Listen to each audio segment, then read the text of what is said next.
New York Giant fans, Baddog, we are back. Free agency, I guess it hasn't quite concluded yet, but I think we see what the Giants have done. They made a little bit of a move today with Dexter Lawrence. We'll see where that goes in terms of being able to create cap space. They backcoated that a bit, so $7.5 million extra to spend.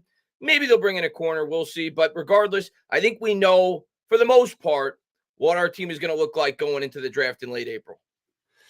Yeah, I don't think there's any major moves left to be made. I think all the splashes were done day one, as they are for most teams. Then I just kind of got the rest out there. Do you know if Chase Young got signed? Like, I haven't really paid attention since the he did. Where did he go? He got it was a 1-year deal. It was like $13 million. I can't remember who signed him. But he did get signed. Yes, I don't remember. That's what I want. I wanted the Giants to take a chance, and I said that 2 years, $27 million, and just have a shot at him. But I mean, I'm happy with Brian Burns. I was just curious where Chase Young ended up going, because I thought that was a very low risk, high reward type of thing. New Orleans, sorry, thank you. That's good for them. I like that. But yeah, I think that most of the major splash moves were made, and I just kind of have the rest that are laying out there. But these would be depth pieces or whatever they want to do. So they brought back Darnay Holmes, and yeah, I agree with you. I think we know where we're going in the draft. I still have a gut feeling we're taking a wide receiver, number 6, but I've been surprised before. So there's been a lot of rumors, and I'm sure that's going to be, that's going to take up the majority of the show. All the rumors that are going around, the fan base's feeling, and the outlook at pick number 6. And we'll see. Is it games, or are the Giants actually really, really interested in J.J. McCarthy or just a quarterback in general? Because it seems that way, at least according to people, that there's potentially interest, not just from the Giants, but several teams rather, potentially taking this guy in the top 5. And this is the craziest part of the NFL draft process to me. I was fighting people on Twitter 2 months ago that were telling me that J.J. McCarthy shouldn't go in the first round. And I was on Team JJ. I said, no, he should. He should go in the top half of the first round. And now I'm fighting people on the other end that are telling me that he's as good as Drake May and that he should go in the top 5. And now I'm like, no, now you've taken it too far. Now I felt like people were underrating him for a bit. Now it's reached another level, but it happens. We saw what happened with Baker Mayfield. Nobody thought he was going to go first overall.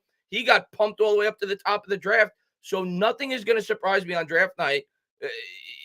As far as the quarterback position goes, I wouldn't be stunned if he goes in the top 3 picks.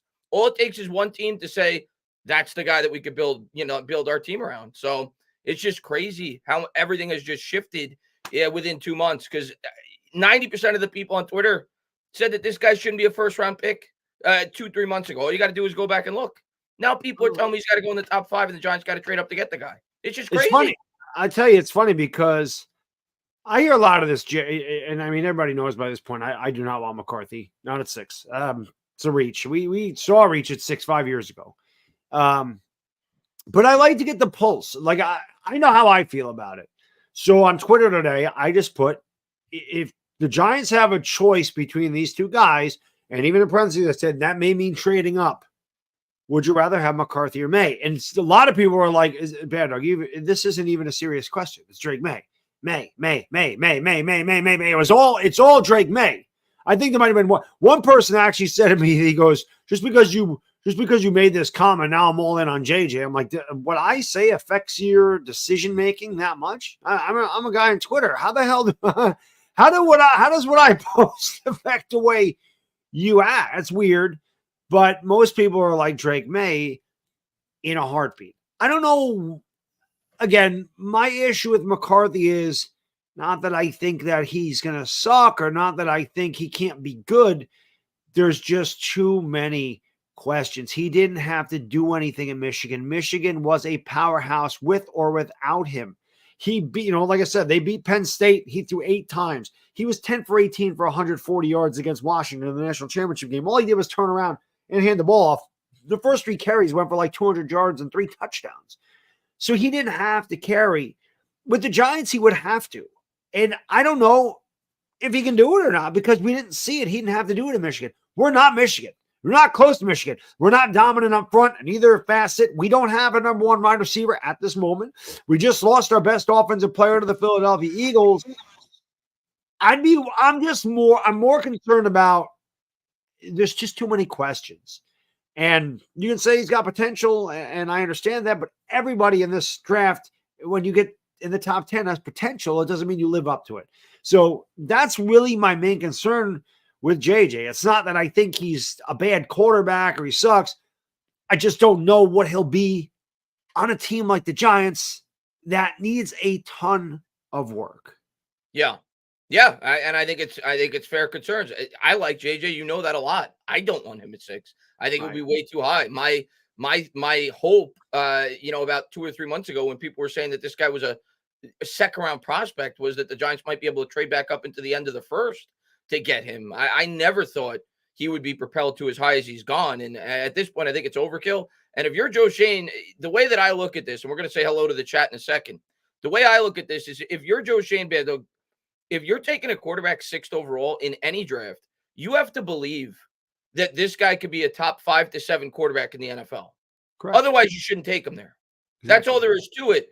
And I am one of the biggest guys in favor of J.J. McCarthy dating back to 3 or 4 months ago. I've said consistently he's my 3rd favorite quarterback in this draft class. But I don't think he can be a top 5 to 7 quarterback in the league, and most people have him as the 4th best quarterback in this draft class. Some people have him lower than that. So I just can't wrap my head around it. If you're Joe Shane, that you feel that this guy can be a top 5 to 7 quarterback in the league, and if you don't feel that way, you shouldn't be taking him 6th overall when you have the ability to take potentially Marvin Harrison Jr. or Malik Neighbors, who, if they stay healthy, have Hall of Fame prospect written all over them. So that's my outlook on it. If he loves him and he thinks he could be a top 5 to 7 quarterback, take a shot. It's the most important position in the NFL. I just find it hard to believe a guy that most people feel is the 3rd or 4th best quarterback in this draft class, you feel that highly about. And with all the other holes on this team, you can't miss with this pick, man. Otherwise, you're going to be out of a job. So we're going to be right where we are right now, Chris. If he took him 6th overall and he missed, we're right where we are right now. And that's the thing. Do you take the 4th best quarterback prospect at 6? You would take one of the best 3 wide receivers at 6. Because this is a very deep wide receiver class, but there's no question those top 3 guys are elite talents. And you can't just take a quarterback to take one. I think that Giants fans in general are just so sick. They're down on Daniel Jones, and it's understandable. They're sick of Daniel Jones. Daniel Jones is hurt. Daniel Jones hasn't played well. The Giants are winning. They gave him $160 million. You lost Saquon Barkley. Like, people are just had it with Daniel Jones. And I think part of that is why some people are like, I'll take J.J. McCarthy. I'll take J.J. McCarthy. And I understand it. But you don't want to take a guy, like you said, that you don't believe can be a top 5 or 7 quarterback in the league. Because when you're taking 1/6, that is your expectation that he is going to be near elite level, if not elite level. And if they fail to do so, you wasted a draft pick. When you and I lost our shit when they drafted Daniel Jones, it was because we're like, what are you doing? This guy's not an elite quarterback.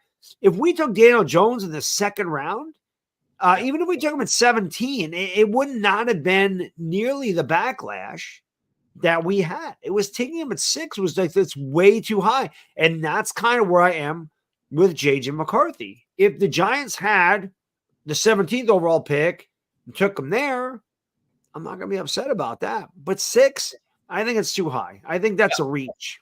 Yeah, I agree with you. And I see the chat. Let's say hello to everybody in the chat. What's going on, Jersey Life? What's going on, Papa Gooch? Diehard Giants fan in the chat. Lou in the chat. Ray W in the chat. Bill Hartnett, man. What's going on, man? He says, who is Matt Nelson? Giants just made a minor move. The Giants picked up a swing tackle.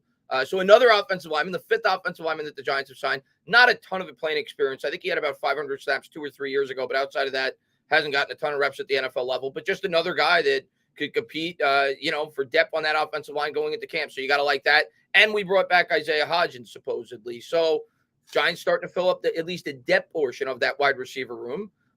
We'll see how it plays out. But like Bad Dog said, I'm still leaning like you. We're going wide receiver. The way I look at it, Bad Dog, is I think we could both agree at this point the top 3 teams are going quarterback. At least that's how I feel. I think so, yes. And if that's the case, and I think most people feel there's a very good chance at this point 4 quarterbacks are going to go in the top 5 picks. I'm not saying it's definitely going to happen, but it's a very strong possibility.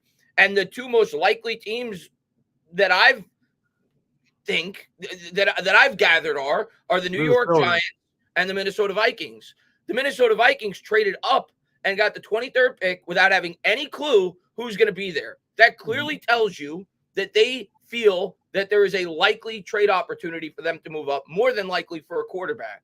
The Giants gave up their 39th pick to get Brian Burns. To me, one team is setting themselves up to make a move. The other team, not so much. I am strongly leaning that Minnesota is going to move up into the top 5, potentially to 6 with the Giants if the right prospect is not there. But I think they are going to move up, and they're going to be the team that snags the 4th quarterback. And I welcome that. I know a lot of fans, like you said, want the quarterback, and I get it. But to me, if that guarantees me Marvin Harrison Jr. or Malik Neighbors for you to go up and get J.J. McCarthy, I welcome that. If we could get Drake May, I'm all about it. I just don't think it's possible. I don't think those 3 teams are trading out. So with that being said, if my option is Minnesota could trade up and get J.J. McCarthy, and that gives me either Marvin Harrison Jr. or Malik Neighbors, I'm as happy as a pig in shit on draft night, Baddog. I'm thrilled if that happens.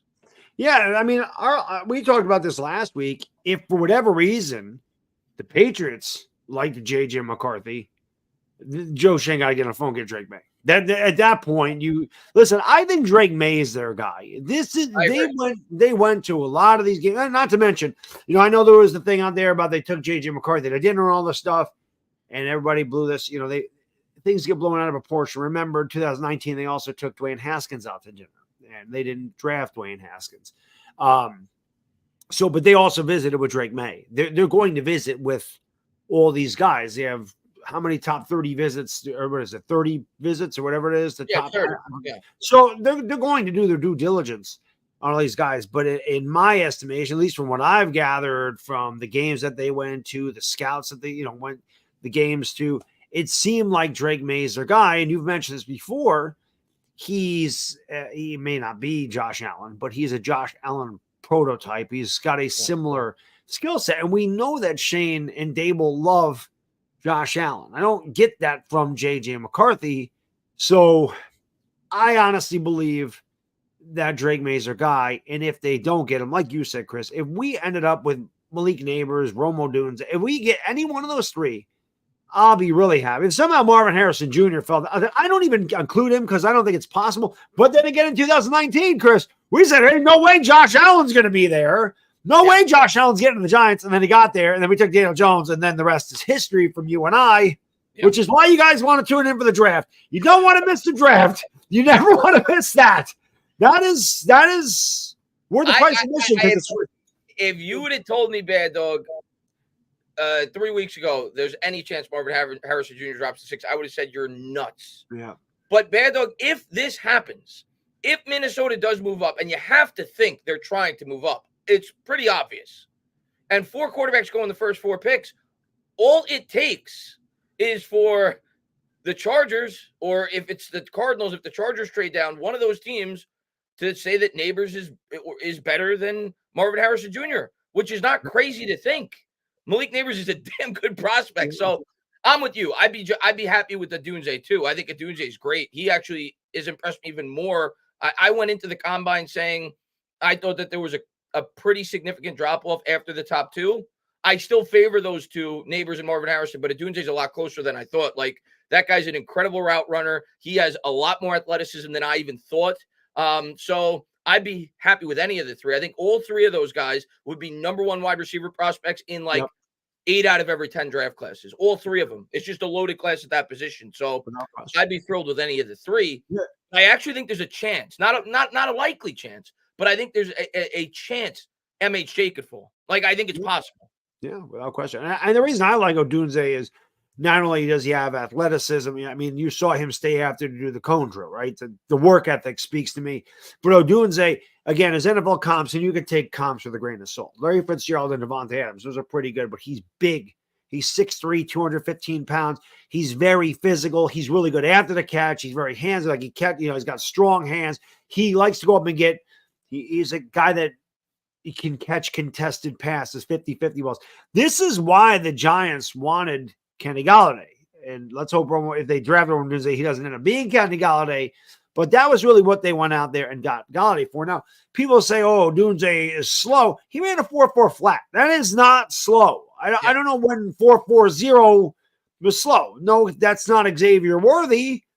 But how fast is CeeDee Lamb? CeeDee Lamb ran like a 4.52. He's one of the best receivers in the league. You don't need blazing speed to be a gifted wide receiver in this league. Yeah, but we have that, Chris. We already have that in Jalen Hyatt, right? So it would be good to have a receiver that can go deep, that's a possession receiver, that's a good red zone target.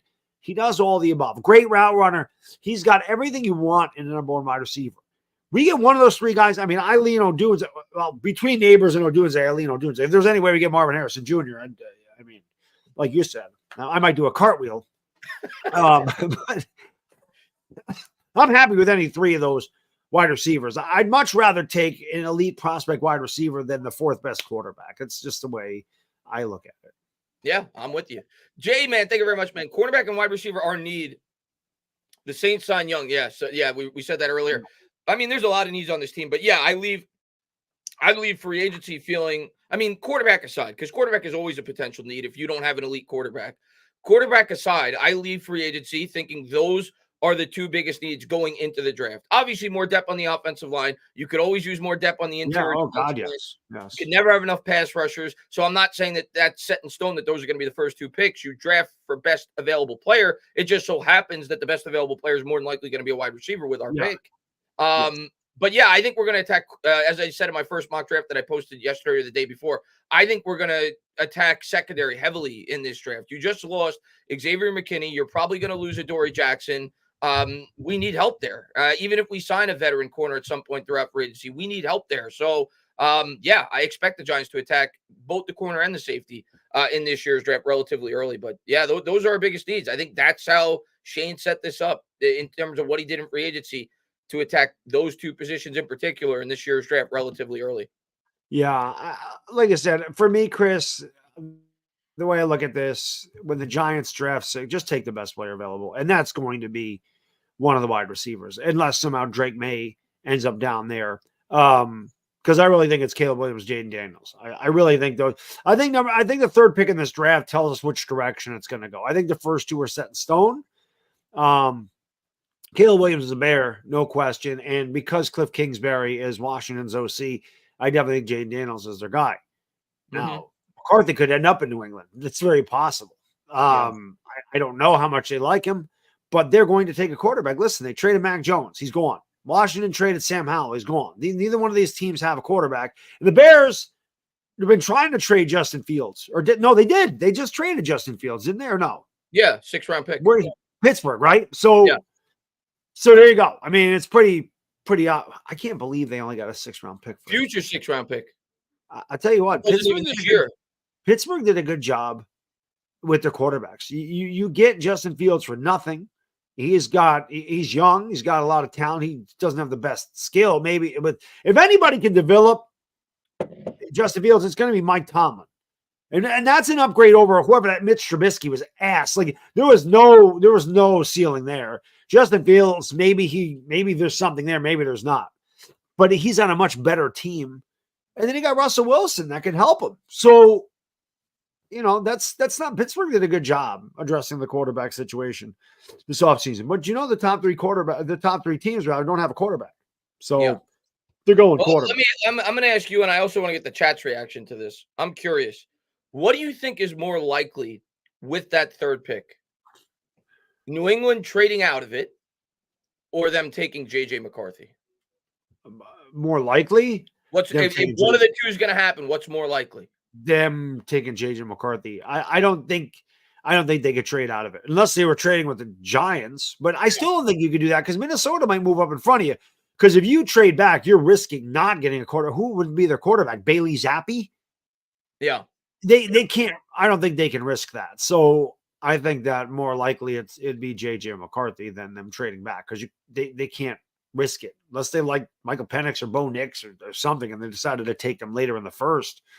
So I can't see any of those top three people or top three teams moving out of that pick. They're all going quarterback, but I don't know what New England likes. I don't think either's likely.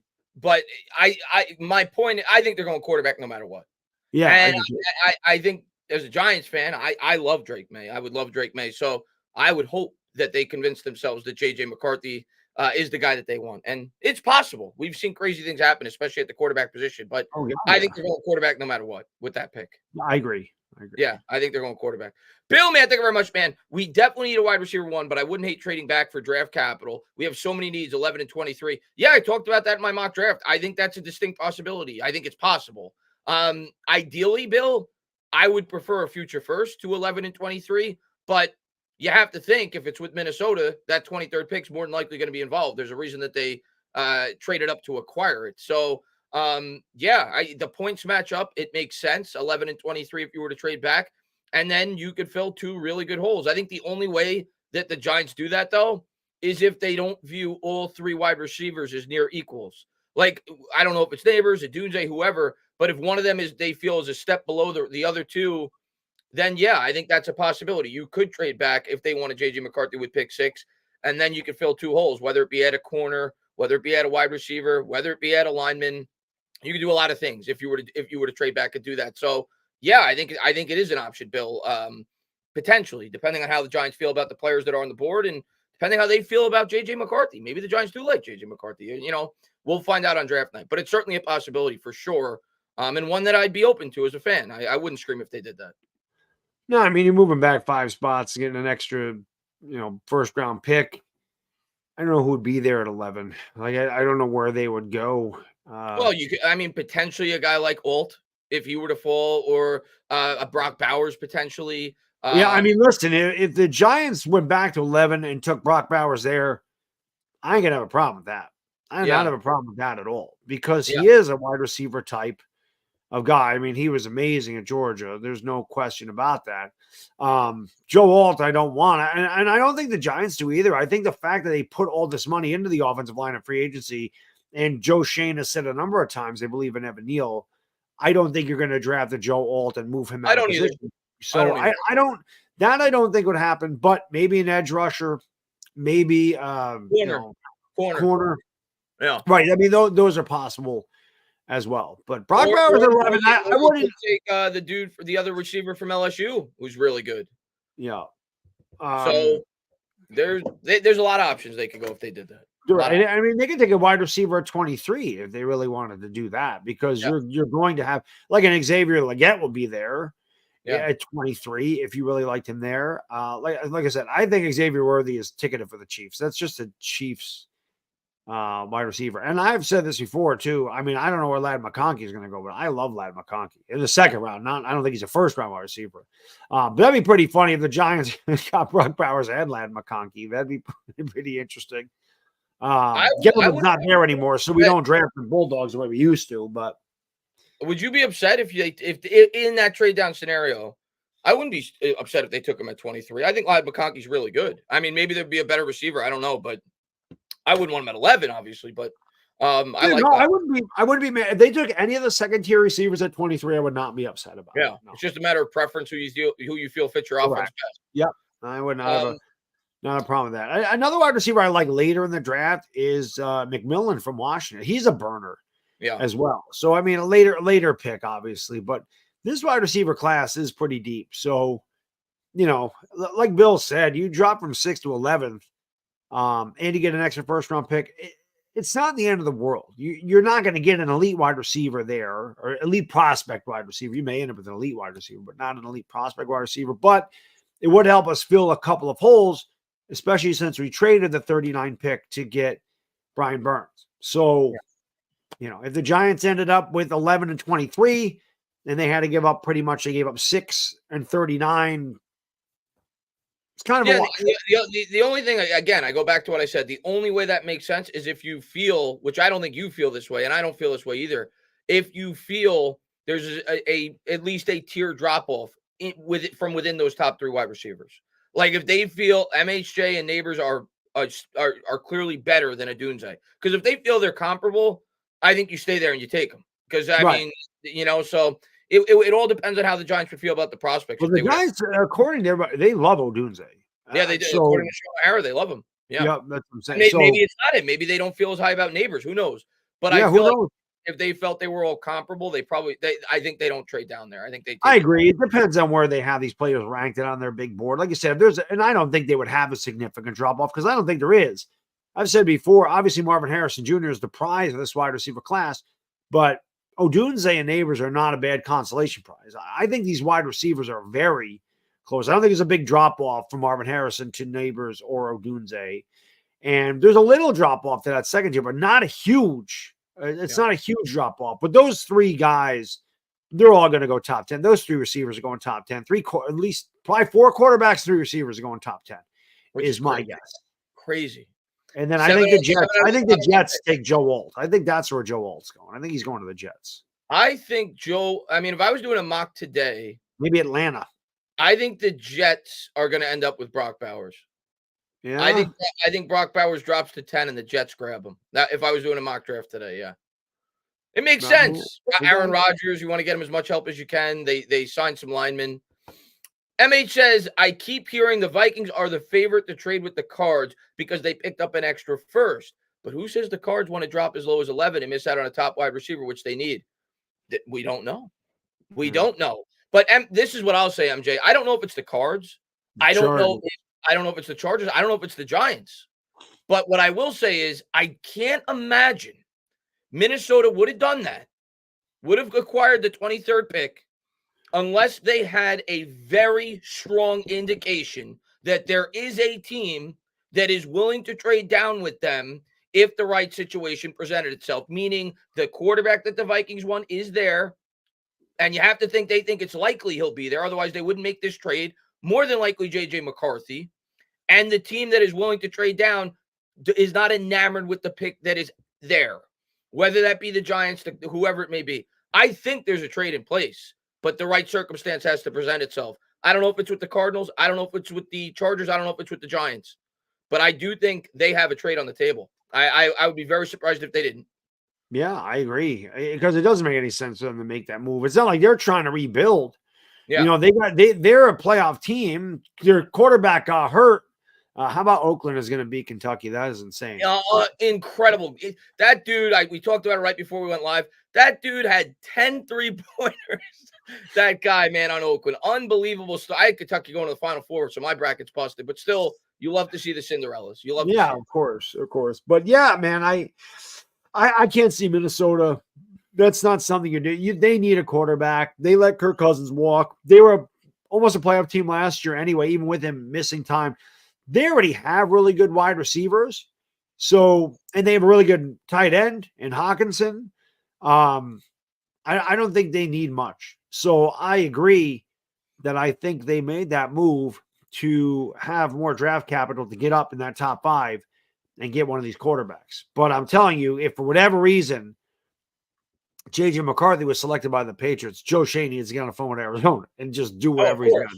And I think he would. I definitely think he would do whatever he had to do to move up 2 spots. And Octave, thank you very much. Neighbors or Odunze, specifically for the Giants. I don't think you go wrong with either one. I'll start. Let Baddog finish. I think it's Neighbors for me. I think they're both incredible. Neighbors to me, and a lot of people have compared him to Antonio Brown, which I do see that comparison without the CTE. But a lot of people have compared him to Antonio Brown in terms of their skill set. He has a little bit of Odell Beckham to his game as well. Just like when you watch him, his ability, as we became also accustomed to as Giants fans, so many times when you watch his highlights and his game film, he takes these 5-yard slants to the house. Like and it's not, it's legit. Like this guy is going to be a legit. I would be stunned if he's not a top 10 wide receiver in the league. Like to me, and we both loved Jalen Waddle, Baddog. He's Jalen Waddle with like in terms of his explosiveness, but he's stronger and he could create something out of nothing on those 5-yard slant patterns because he could break 3 or 4 tackles. So he's a special wide receiver. Both of them are great. I think Neighbors is a little bit more versatile and a little bit more explosive. So that's why I prefer Neighbors. Odunze is probably a little bit more polished of a route runner. Neighbors is a damn good route runner too. Odunze is a better contested catch guy, and he's more versatile than I thought he was. I do think he's capable of moving into the slot, but because of the things that I said, I'd prefer Neighbors. But they're both great prospects. Yeah, I definitely lean on Dunze for the simple fact he's more physical. We don't really have a physical wide receiver. We don't really have a big wide receiver. Malik Neighbors is in the neighborhood of 6 foot. Romo Dunze is 6'3". I just like the size. We don't have a size. We don't have a big target for whoever our quarterback is. He catches all the contested passes. He's good on the 50-50 balls. He'd be a good red zone target. Again, he and Malik Neighbors run about the same 40. They're right in the 4.40, 4.45 range. And again, I just like Odunze's physicality. I like his route running. And anytime you're compared to Larry Fitzgerald, That's a I good can definitely comparison. get on board with that because I think you can put Odunze anywhere. I think you can line him up in the slot. He can definitely line up outside. And he has really good hands. Like he's got really strong hands, and he's got a lot more athleticism than people give him credit for. And he's really good after the catch. He's really good at breaking tackles in that secondary, getting those yak yards. So again, I'm not going to be upset if Odunze Neighbors hitting the Giants take Neighbors. You're not going to get me going, oh, what the hell? They should have taken Odunze. I'll be very happy with either one of them. I just prefer Odunze. He's my 1A. The Neighbors is 1B. Now, do you think it's legitimate, the hype now around Neighbors, where people are starting to say him and Marvin Harrison are 1A and 1B? Because a lot of people are starting to say that now. Not Yeah, just I think that's accurate. yeah. I mean, from the scouts, like I said, I prefer Odunze, but you could put those two guys in a hat and pick one. I think they're that Well, close. no, I said MHJ. Yeah. Oh, Neighbors People, that close? I've seen a ton of people start to say that Nah, Neighbors it might I'm be not. better. I'm not going to go that far. No, I'm not. I'm You not think going to go that. MHJ is still the clear one? Still the clear one. Yeah. Yeah. Not. I mean, not by a wide margin. If anybody watched Marvin Harrison Jr. play, my God. Yeah, I mean, that's one of the best receivers I've ever seen in college. So, yeah. I mean, if I want my choice, Chris, it's MHJ, not even close. Yeah. His production got hurt a little bit this year because of their quarterback. He was not good. So you go from CJ Stroud to him, your production's going to fall off a little bit. Big Moose says, how many players are we going to get on 1-year deals that have an injury history? Cheap, often injured players to be backups. Well, I mean, that's usually what you get when you sign guys to 1-year deals, right? That's why we got Paris Campbell last year on a 1-year deal, if we're being honest, because you get guys that are somewhat talented. The only reason they get 1-year deals, unless they're really old, is if they have injury problems. So I'm not surprised by that. Yeah, Chase Young, and I'm sure that White, the cornerback we're potentially interested in, probably won't get more than a 1 or 2 year deal. So that's usually what happens when you sign guys that get 1-year deals usually do have an injury history. That's usually the way that it works. So I'm not surprised by that. Yeah, I think with that is also you're filling spots, and these are low risk, high reward guys. If they work out, you can always give them an extension or re-sign them or whatever. And if they don't, you walk away with, like they did with Paris Campbell. You just walk away, no harm, no foul. So I think that's part of it. Moo is, we're rebuilding still. So these guys are just kind of placeholders. And if they strike lightning in a bottle like they did with Isaiah Hodgins, although Hodgins had an off year last year, but they brought him back again. So obviously they feel that he can produce still. But I think that's why you get these 1-year deals. There's no cap commitment past 2024. So if they are no good, you can easily replace them. I think that's why you do this. Yeah. So what's the Giants receiving core right now? Now that Hodgins is back, he's clearly not in the top 4, in my opinion. Hodgins, Hyatt, Slayton, Wandell. Wandell. When I say he's not in the top 4, I'm assuming we're going to draft an early wide receiver. But right now, I guess he'd be 4. But Wandell, Hodgins, Slayton, Hyatt. We brought in Isaiah McKenzie, the former Buffalo Bill, obviously more so for special teams. Yeah, you gotta think we're gonna add a wide receiver. Yeah, if not in the first, then the second. Yeah. And David says Mets signed JD Martinez. Baddog, do we sign Monty? I let Baddog go to Monty, but I like the JD Martinez. I mean, it's been an underwhelming offseason for the Mets. I'm not excited about the overall offseason, but $12 million for a DH, I'm happy with that. Mets finally don't have to rely on a guy like Vogelbach. So I thought it was a good move by the Mets. But Baddog, give your thoughts on Monty. We can't sign him. We'd have to trade for him. And yes, I think the Yankees will, especially with Garrett Cole being out till at least like the end of May. Luckily, he didn't need Tommy John surgery. Thank God for that. but I don't like our pitching staff. I didn't like it before Cole went down. Do you trust Carlos Rodon? I don't. Do you trust Clark Schmidt? I don't. Do you trust Nestor Cortez? I just don't like it. Jordan Montgomery, we should never traded Jordan Montgomery to begin with. So I think they'll get him back. I always thought like Jordan Montgomery was kind of a poor man's Andy Pettit. So I do think the Yankees will find a way to get Jordan Montgomery. And speaking of the Yankees, Giancarlo Stanton had quite the game yesterday. 3 homers, 7 ribs.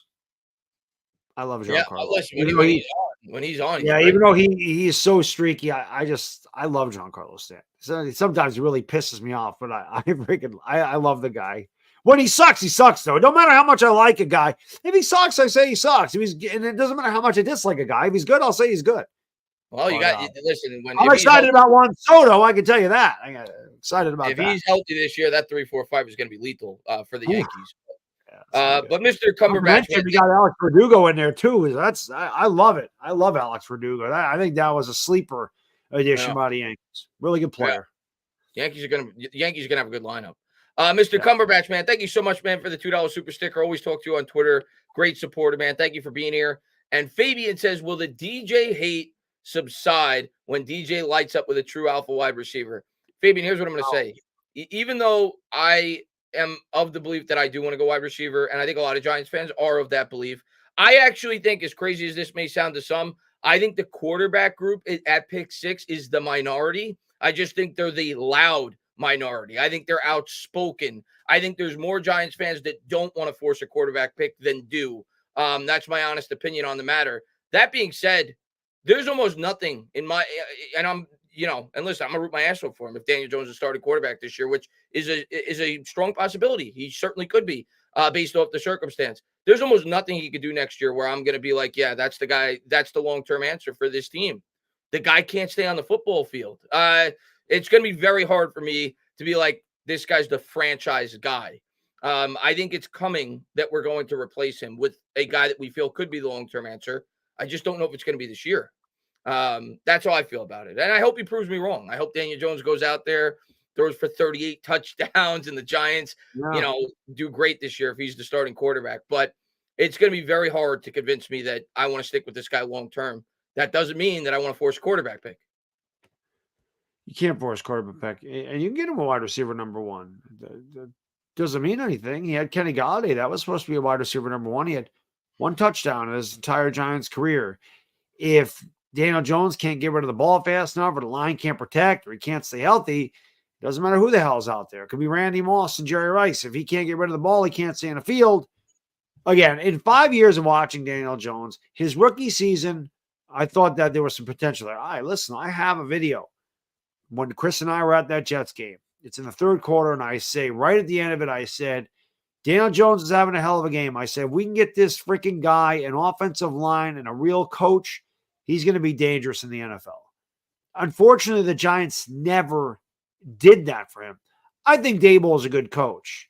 They never got Daniel Jones a talent that he needed because Daniel Jones isn't good enough to lift up a team like the Giants. He doesn't elevate a team to a certain level because he's just not an elite guy. And again, this isn't Daniel Jones's fault that he got picked 6th, but Daniel Jones was not a 6th overall pick. This is the problem that Giants fans have. If Daniel Jones was a 2nd round pick and he got a 2nd contract, he wouldn't be here. Let's be honest. He wouldn't be here. You're right. He wouldn't be here if he was a 2nd round pick. But there's just not, I don't look at anything since his rookie season that go, this guy's going to be elite. I feel like he can be very good. Still feel like he can be very good, just not with the Giants. I don't think I don't think there's enough talent around. He needs everything to be good, like Jalen Hurts. Jalen Hurts on the Giants. Jalen Hurts would be ass. And every Eagle fan would tell you, no, this is the truth. He wouldn't be good. I don't disagree with you, by the way. I don't disagree. How many interceptions did he have last year? How many fumbles? Like, he led the league in turnovers. He was close with that team. Can you imagine Jalen Hurts throwing to Wan'Dale Robinson and Isaiah Hodgins with no line to protect him? Do you think Jalen Hurts puts up numbers with that offensive line and not Devontae Smith and A.J. Brown to throw to? And the best offensive line in the league. Correct. So I think Daniel Jones needs that type of situation, a situation like Dak has, a situation like Brock Purdy has. Yeah. He needs that. Which, to be fair, is a lot of quarterbacks. Right. But that's why, like you said, the term elite is used for a reason. There's not many of them, but if you have the opportunity to take a guy that you feel can be, you should. And I think that's where we all are. I just don't feel JJ McCarthy could be elite, or at least I don't think it's as likely as it should be to take him in the top 6 picks.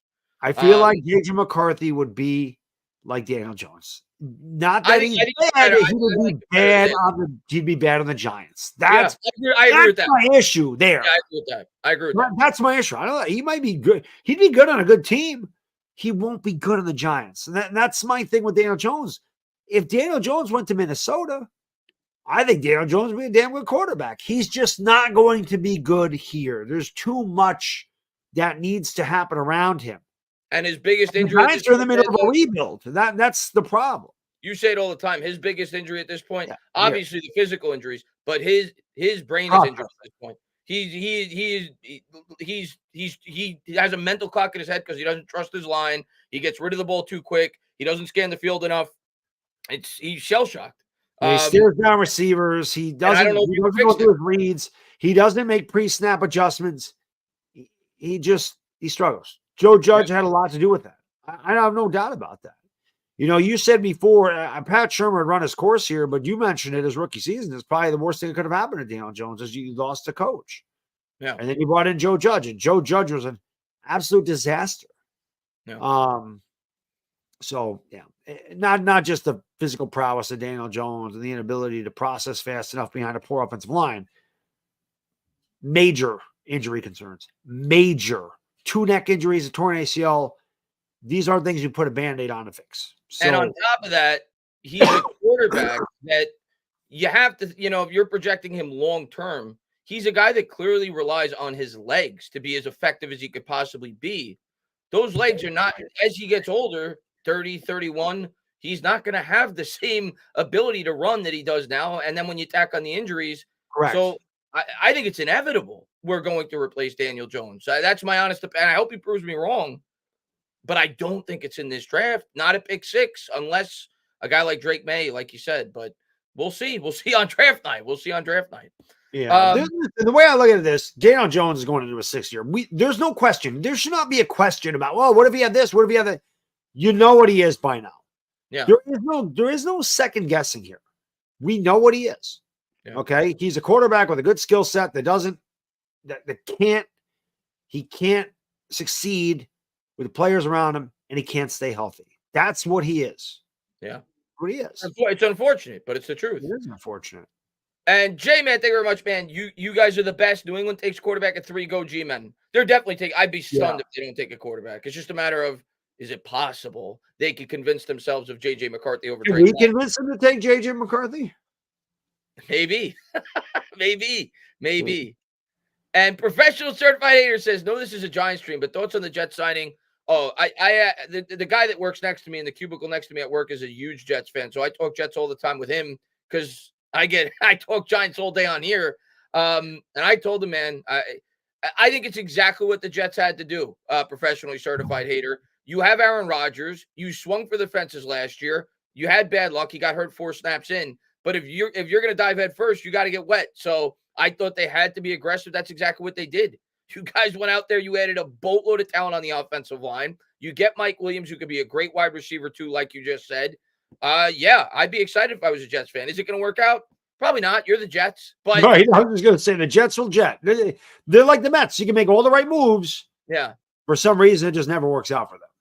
But it was exciting. I think they did the right thing this offseason based off of the state of their team. You have to be aggressive, and you got to make sure that Rodgers can stay on his feet. And they took Taylor, which I thought was a good pickup for the Jets, a solid backup quarterback where if Rodgers misses 2 or 3 games, he could step in and man the fort. So, yeah, I think the Jets had a good offseason. I'd be excited if I was a Jets fan. Yeah. Simply Eli says, what if we trade with Minnesota and get Jefferson? I've seen a couple of people mention this. I to be honest with you, I haven't been keeping up with the rumors out of Minnesota. But why would Minnesota trade Justin Jefferson, especially if they were going to be trading up to get a quarterback? Right. I don't understand that either. Why would they do that? He's the best wide receiver in the league. Yeah. So I don't see that. I just, that's pie in the sky stuff to me. I don't know. Maybe there's rumors in Minnesota that I don't know of, but I don't see that.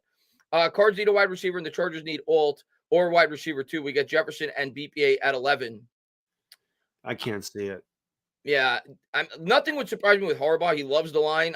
But at this point, I got to think they're going wide receiver if they're staying at 5 and not trading down after they lost Mike Williams and Keenan Allen.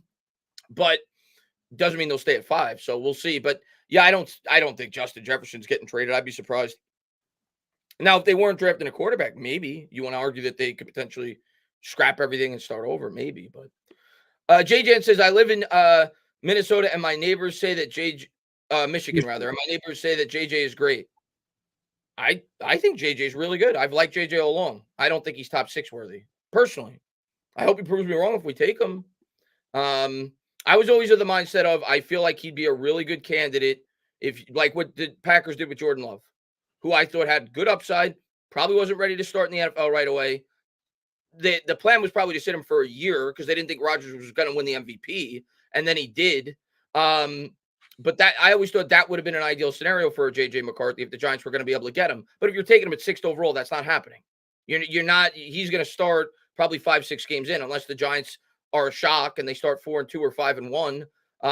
If you take a quarterback that early in today's NFL, if your team is bad, he's going to see the field.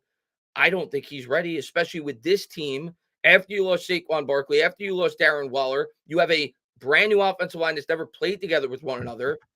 I'm not in love with that idea. Now, if they do it, I'm gonna support him, and I do like him. I do think he could be a good quarterback, but I'm not in favor of taking him that early. Sinor says, if I'm a Giants fan, I'm gunning for Bo Nix at 11. I love Sinor. Sinor's the man. I'd vomit. I'd vomit, Sinor. I'd vomit. And I will say this. I do think Bo Nix is getting more hate than he deserves from Giants fans because Giants fans don't want him, and I don't want him. I do think he could be whoops, there goes my light. I do think he could be a good quarterback in the right circumstance, and I actually think he's a great fit in the Sean Payton offense, which a lot of people have said, but I do not like him for the Giants. I think that would be a disaster. Would hate that pick. At 11, I'd vomit. I'd be okay in the second round, but I don't like Bo Nix at all. I'd rather Michael Penix in the second round. I don't like Bo Nix. I've never liked Bo Nix. I don't like him in Auburn. I don't like him in Oregon. I don't like him. I don't like him. I don't like him. Yeah. I wouldn't love it in the second round, but I'd be okay with it. I agree. I have Penix above him as well. Penix is my QB5. Listen, I'll be honest. I take Spencer Rattler over Bo Nix. I'm dead ass serious. A lot of Giants fans agree with you on that. A lot of Giants fans agree with you. I am not a Bo Nix guy. But I love that people are like, I don't want Penix, he's old. And then the other people are like, well, I want Bo Nix. Bo Nix is older. So I don't get it. Yeah. And NY Giants 26 says, move Neal to guard. He'll be a star. Do you think that's going to happen at this point? Because now the Giants, they bring in a Lumineer who has tackle versatility. He's actually played pretty well at the tackle when given the opportunity with the Raiders. They just signed a swing tackle.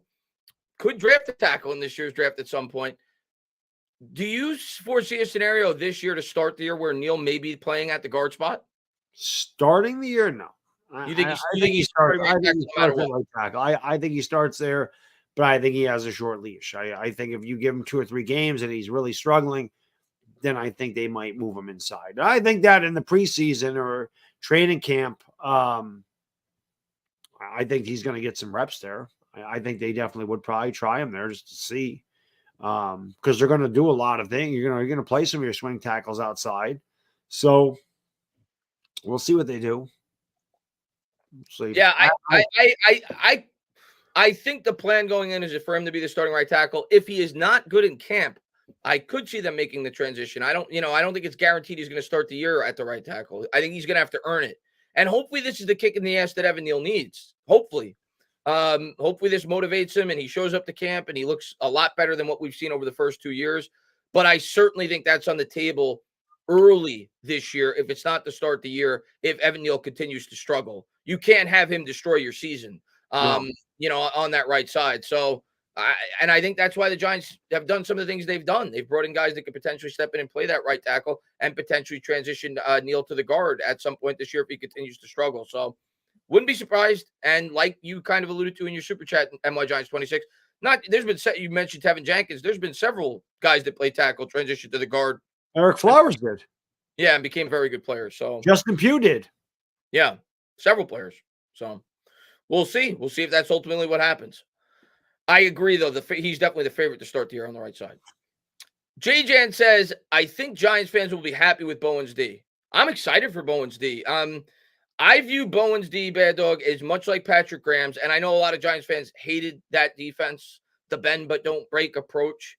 But I think if Patrick Graham had the talent at the pass rush that we're going to have this year, Right. it would have been it would have looked like a much better defense than it did. And I actually thought Patrick Graham was a pretty good defensive coordinator for the Giants, even though it may have been a boring defense to watch. But I think Bowen's defense, and that's why they went out and got Brian Burns, and I think that's why everybody knew that they were going to attack edge rusher in free agency, requires really good play up front with the pass rush, because he's not going to blitz a whole lot. He's going to drop back in coverage. Right. He's going to try not to give up big plays over the top. He was top 5 in red zone defense, I think, each of the last 2 years. So they're going to be good there. I think we have the pieces now with this strong pass rush to play a style of defense that Bowen wants to play. So I think it's a good fit with the personnel that we have. Yeah, I mean, listen, adding Brian Burns was huge, and I think that's part of. Listen, that's the big reason why the Giants made that move, because we know that Bowen wants to get pressure with his front four. So why not go out and get one of the best pass rushers in the league to go with Kayvon Thibodeau and Dexter Lawrence and Nacho, Bobby Okereke, Micah McFadden? Your front seven is pretty good, especially if Azeez Ojulari could ever stay in the field. You got a really good front seven. And I don't know what they're going to do with Isaiah Simmons. I hope they bring him back, but who knows, because I don't know how he'd fit in the system. But he's one of the best coverage linebackers in the league. I still feel like there's a world of untapped potential with Isaiah Simmons, and I don't think it would cost anything to bring him back here for a year. So I kind of hope that they bring him back. I like Isaiah Simmons, but they'd have to find something for him. You know what I mean? Like, they'd have to have some kind of assignment, something, instead of just kind of just go out there and wander around. Don't be a robot. I don't know. I just feel, and I like him, and I'd like to have him back. I just feel like this defense is more about having players that are good in like the jack of all trades players. I think are a much better fit in a Wink Martindale defense. I think in this defense with Bowen, they want guys that are good at one specific skill set. That's just the way he's good at coverage. I mean, that's his best skill set. He's a great coverage linebacker. I mean, he was a safety at Clemson, so it makes sense. Yeah, we'll see. We'll see. I never thought he was going to be back. I hope he is. I like him, but maybe there's not much of a market for him, and maybe we are able to bring him back on a cheap deal.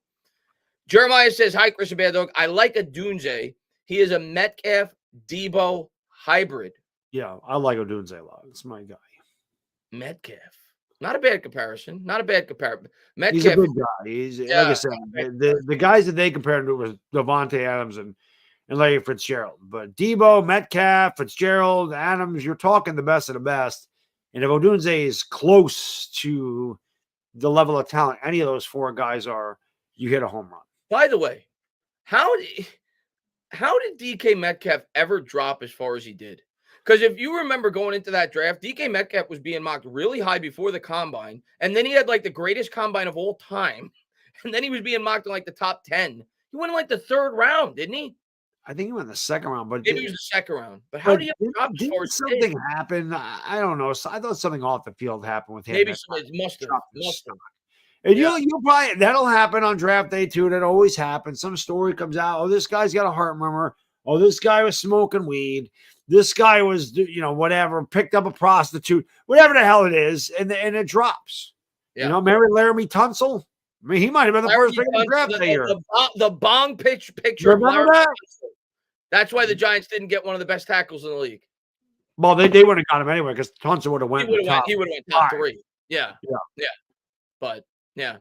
Behind the Fiend says, I wouldn't play DJ this season because of that injury guarantee on the contract. I'd sit him as stupid as it sounds, but save that moolah. I've seen a lot of people bring up that idea. They could. I don't think that's going to happen, but they could. But we'll see. I mean, if they draft J.J. McCarthy or Drake May, that obviously becomes a much stronger possibility. But now if it goes off the rails and the Giants are like 2-7, I definitely see that as a strong possibility. But if he's ready to go, I think he's going to start the year if we don't draft a high quarterback. But we'll see. I understand fans are cautious because if he does get hurt, and I got to look more into the specifics of that. We talked about that last stream in terms of how severe the injury has to be. But if he gets hurt, I think it has to be like a season-ending type injury. It can't be like a 4 or 5. Like he has to like tear his ACL again. But if he gets hurt, you're on. You have to keep him on the team the following year. You can't cut him. We're gonna ask Patty about it tomorrow. Yeah, we'll be on with Patty tomorrow. Dwayne says we will not be able to replace DJ if he gets hurt. We will be draft the quarterback. Yeah. Or for this year it would be Lock, and then the following year you would draft the quarterback. Right. Yeah. Or trade for a veteran. Like there's options. Yeah, Drew Lock. I mean, let's see beat the Eagles. Kenny says if we don't get a quarterback this year and we have a decent season, who do we replace him with next year? There is no really elite level prospects next year. Well, this is one thing I'll say to answer first. You never really know until the year's over. Like Joe Burrow was not like huge until his last year at LSU. Then all of a sudden everything took off. Is the quarterback class next year as deep as this year? No. But I'm going to tell you, Cam Ward is a very, very good quarterback. And if the Giants don't take a quarterback this year, I would love them to get Cam Ward. As a matter of fact, I bet, I forgot what the odds were. I think it was 22-1. I actually bet him to win the Heisman next year. I really like Cam Ward. I can see that. I could definitely. Shedeur Sanders is another one. Again, he's not the greatest thing, but Shedeur Sanders has a lot of skills that you can work with. So, I mean, again, it would depend on where we're picking anyway. If we're picking top 5, yeah, they're probably not there. But if you're picking 9th or 10th, you get a guy like Cam Ward. I like Cam Ward. I like him this year. Or at that point, you could trade up if you love a quarterback and there's an opportunity to trade up. This year, I don't think anybody doubts that they would trade up. They would absolutely trade up for a guy that they felt was an elite quarterback prospect. The trades just aren't there. But you never know. I mean, next year, somebody could just come out of the blue. I mean, it happens. So it happened this year. Jaden Daniels came out of the blue. Correct. It happened this year. So it's always those LSU guys. You're sleepers till like the last season. Yeah. Caleb Williams wasn't a sleeper. That guy was a bona fide superstar since he came in for Spencer Rattler and beat Texas his freshman year. There was no question about that. And then there's another example. Sometimes these quarterbacks are Heisman favorites, like Spencer Rattler, and then they fall off the face of the earth. So, not that he fell off the face of the earth, but he fell probably down to the 3rd round of the draft, where a couple of years ago before Caleb Williams took over for him, you're probably thinking this guy's going to be a top 10 pick. So, things happen over the course of a collegiate season, which is why I love college football. So, we'll see. But I really like Cam Ward a lot. Actually, Cam Ward would have been my quarterback 5. Probably. Now, this is before I still think Cam Ward's better than J.J. McCarthy. That's just me. I like Cam Ward a lot. Yeah. Yeah. And some of and I think it's at least a valid argument. Some arguments people have made is kind of what Kenny was saying is if McCarthy, at least as of now, were to come out in next year's class, he would be the quarterback 1. So why not take him here when you're picking early? I get it. But you don't know what these quarterbacks are going to look like this year. And listen, if Joe Shane feels he's going to it could be a great quarterback, I expect him to take him. I just am leaning he's not going to feel that way strongly enough at pick number 6. Maybe I'll be wrong. And if I am, listen, I'm going to support him. And I'm going to hope J.J. McCarthy's the real deal. And I think he could be. I've liked J.J. McCarthy all along. I just don't like him enough to take him at 6. I just don't feel he could be a top 5 or 7 quarterback in the league. And I hope I'm wrong if they take him. I saw someone in the chat say Caleb regressed. The ironic thing about Caleb Williams is he actually had a higher quarterback rating this year than he did last year. He also had a higher average completion, yards per completion this year. He didn't throw the ball. He only threw the ball. He threw the ball less than 400 times this year. Last year, he threw the ball 500 times. So saying he regressed because he threw 42 touchdowns in 2022 and he only threw 30 touchdowns last year. I mean, if you want to say regress because he didn't win the Heisman, I mean, okay. College stats mean nothing to me, by the way. They really don't. Nothing. Listen, if it wasn't for Caleb Williams, USC would have won 4 games. Their offensive literally, they beat Cal sucks, and I think they beat Cal like 50-48. Like without Caleb Williams, USC is caca. Yeah. They have no defense. It's Lincoln Riley in general. He And doesn't. their line was awful.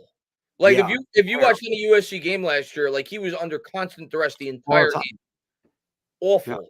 yeah. College stats mean nothing to me. Dwayne Haskins threw 50 touchdowns at Ohio State. Right. That his last year. It means nothing. Yeah, Jaden Daniels had Graham a year. Harrell, a quarterback for Texas Tech, threw almost 11,000 yards and like 95 touchdowns his last 2 years at Texas Tech. The man threw 4 passes in the NFL. Tim Tebow won back-to-back Heismans. Yeah. What happened to him? Johnny Manziel won a Heisman. Charlie Yeah. Ward won a Heisman. You're not Again, drafting what they are. guys for their collegiate stats. A lot of statistics at the quarterback position, especially in college, come down to the system you play in. Like Yep. JJ McCarthy stats, for example, would be much different if he played for LSU when he was throwing to 2 of the top wide receivers in the entire country, and they have an open offense. It would have looked completely different. It's about traits. That's how they evaluate these players It's true, in the draft. It is about traits because it also depends on the players around you too. Remember, in college, guys like JJ McCarthy, they play on the best teams, and you're not playing against NFL talent. You might have a couple guys, 3 guys. The best teams might have 4 guys in that defense that are NFL level players. We're in the NFL, you're playing against 11 guys that are NFL players. The speed of the game is much faster. The windows close much faster. Why accuracy is so important in the NFL, and getting rid of the ball quickly is very important in the NFL. The defensive schemes are so much more complex than they are in college football because you have talent to run these schemes, or in college, you don't necessarily have the players do so. So again, with the JJ McCarthy thing, I'm not sitting here saying he couldn't have put up better numbers at LSU or that he can't be a good quarterback. I just feel like there's just too big of a question mark because he didn't have to be that guy. That's fair. So can he be the guy in the NFL that can lift the team? That's my major concern with JJ McCarthy. And I think it's fair to have that concern. He hasn't been asked, like you said, to do that. Yeah, he was 10 for 18 for 140 yards against Washington. Washington's defense is no good, and he was bad in that game. He wasn't good. Yeah. He wasn't. Now Penix wasn't good in that game either, but Michigan has one of the best defenses in college football. Penix had no chance in that game. Yeah, no chance. And listen, there was a couple passes that he missed without question. He missed some passes, but there was one pass Odunze like either ran the wrong route or something happened. He was wide open and they missed. There was opportunities we had, and they didn't do it. So, but if you watched them most of the year, they're good, man. Michael Penix is going to make some team very happy. He really is. If he goes to the right team, I agree. I think if he goes to the right team, I think he can be a very good quarterback. I don't care what team he goes to. Whatever team takes Penix is going to be very happy. You know, I think he has. I think he's got the best arm. He's got the best arm. Best actor. I love him. I mean, I've loved Penix for years, so this is my guy. Him and Caleb Williams are my guys going into the year. Caleb Williams has been my guy for 3 years, so yeah, I love Caleb. Independent says JJ to the New York Giants is smoke. Take our X. One will remain at 6. If we take a quarterback, I have a feeling it would be Penix round 2. And it's very possible we do go quarterback round 2. I just think it's much less likely than it was, because I think if you planned on taking a quarterback round 2, you would have kept. Now you shouldn't. If you love Brian Burns, you make the trade regardless. But I think it's much less likely because of that trade that we're going to take a quarterback round 2, because we traded the 39th pick. Less of an opportunity to trade up and get a guy. You have to think the teams behind us are going to try to jump us, knowing that we could take a quarterback round 2 if we haven't taken him yet. If he falls there, or maybe the Giants are willing to give up more draft capital to move up and get Penix earlier in the draft, I suppose, back end of the first, earlier in the second, it's possible. I just think it's less likely. I'm strongly leaning we're not going quarterback round 2. I actually think it's much more likely we go quarterback round 1 than round 2. I don't think we're going quarterback in either round, but I think it's more likely we go quarterback in round 1. I agree. Although I do love Michael Penix. I mean, there's no question. Now, say, for the sake of argument, say the Giants do trade in Minnesota and get 11 and 23.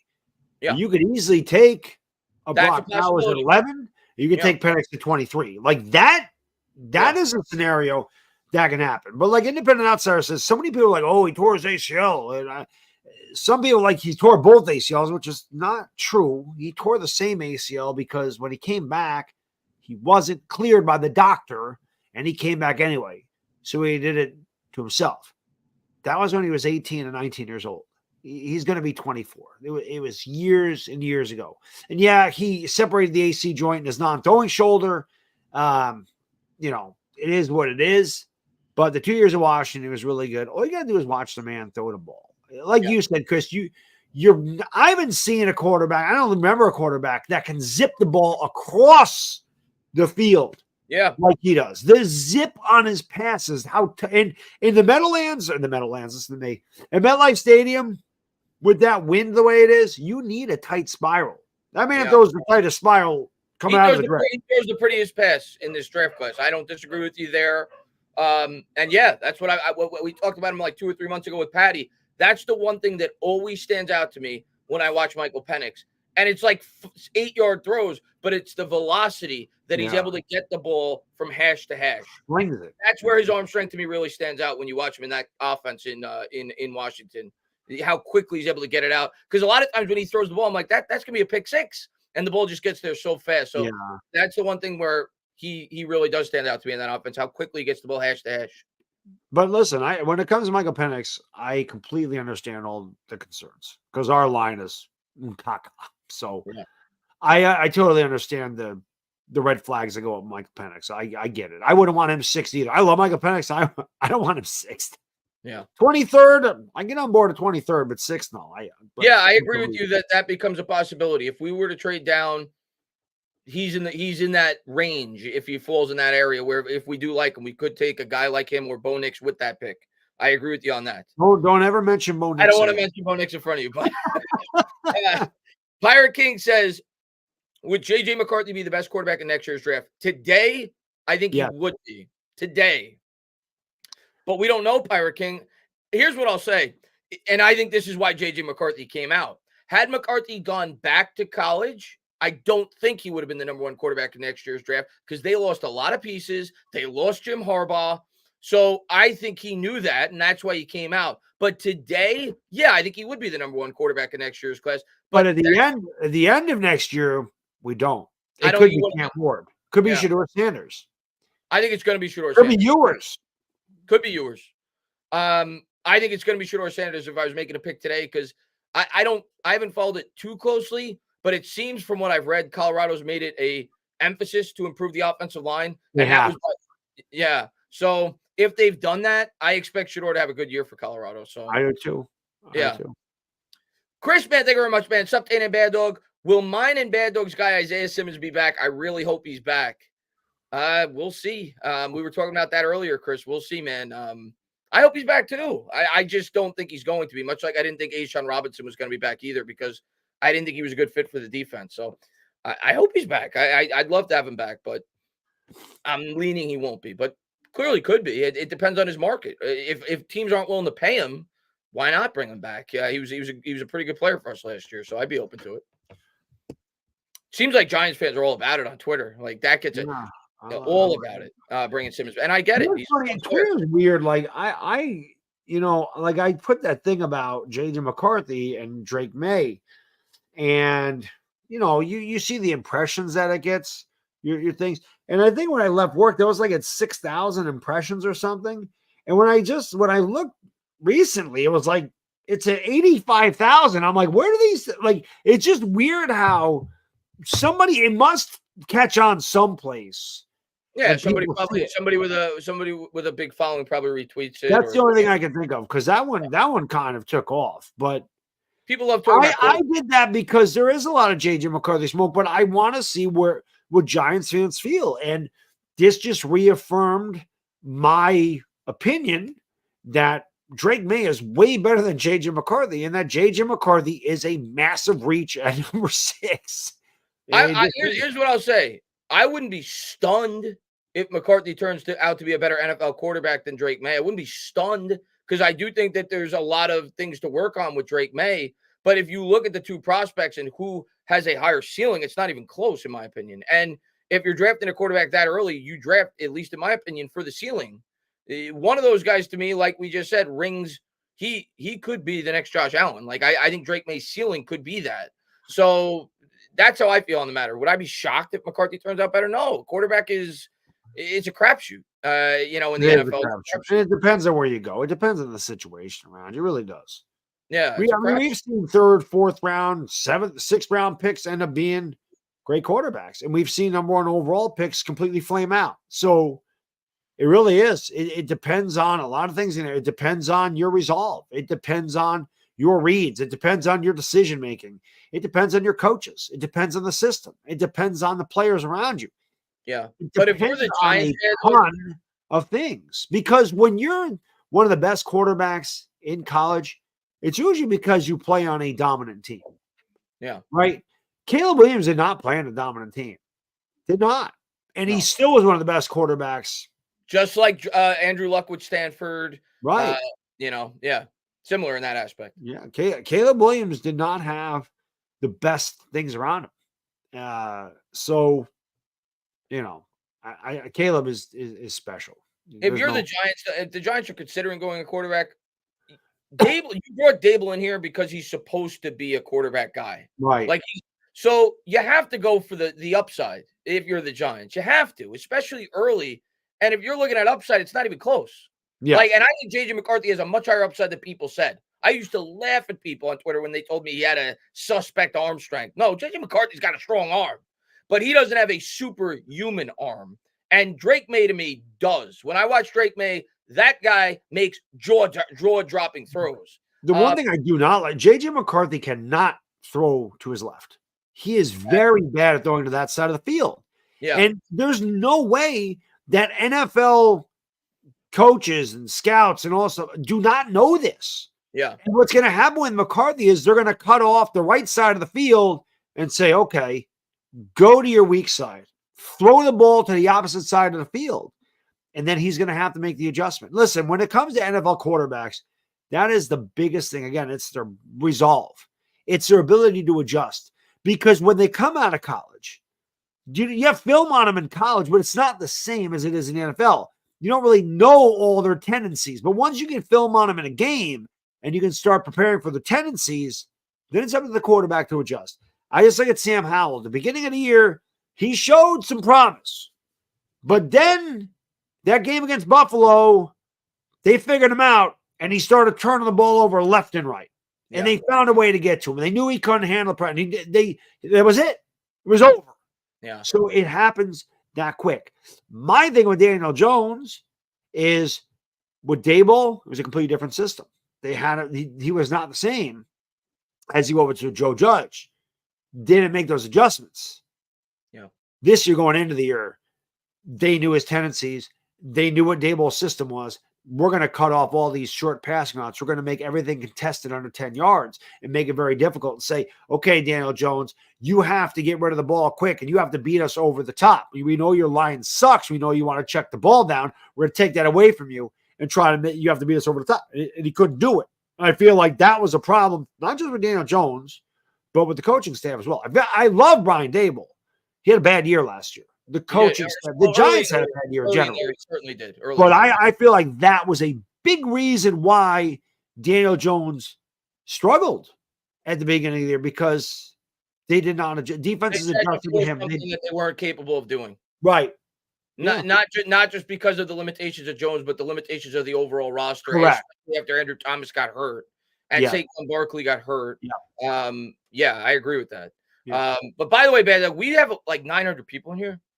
Incredible. The best. We got the best. We got the best fans. That's why the Giants fans are the best. Love all you guys, man. We all know that we're all hungry for the draft. A little bit more than a month away. Really excited to keep doing these shows. We'll start to mix in mock drafts probably in 2 weeks as we get closer to the draft. Talk more and more about it. But love all you guys. Thank you guys for being here, and hope you guys are having a good night. Maybe you got the NCAA tournament on in the background.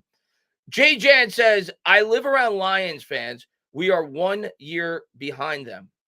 Oh, so I think he's Jay. I think's a Jet fan, if I'm not mistaken. Is that a Jet picture? I can't even tell. That's a that's a Brian Burns picture. I'm sorry. Yeah. Jay. I hope you're right. I hope you're right. What I'll say about the Lions, and you saw it coming from a mile away. I loved the way that they were building their football team, and the Giants are building it in a very similar fashion.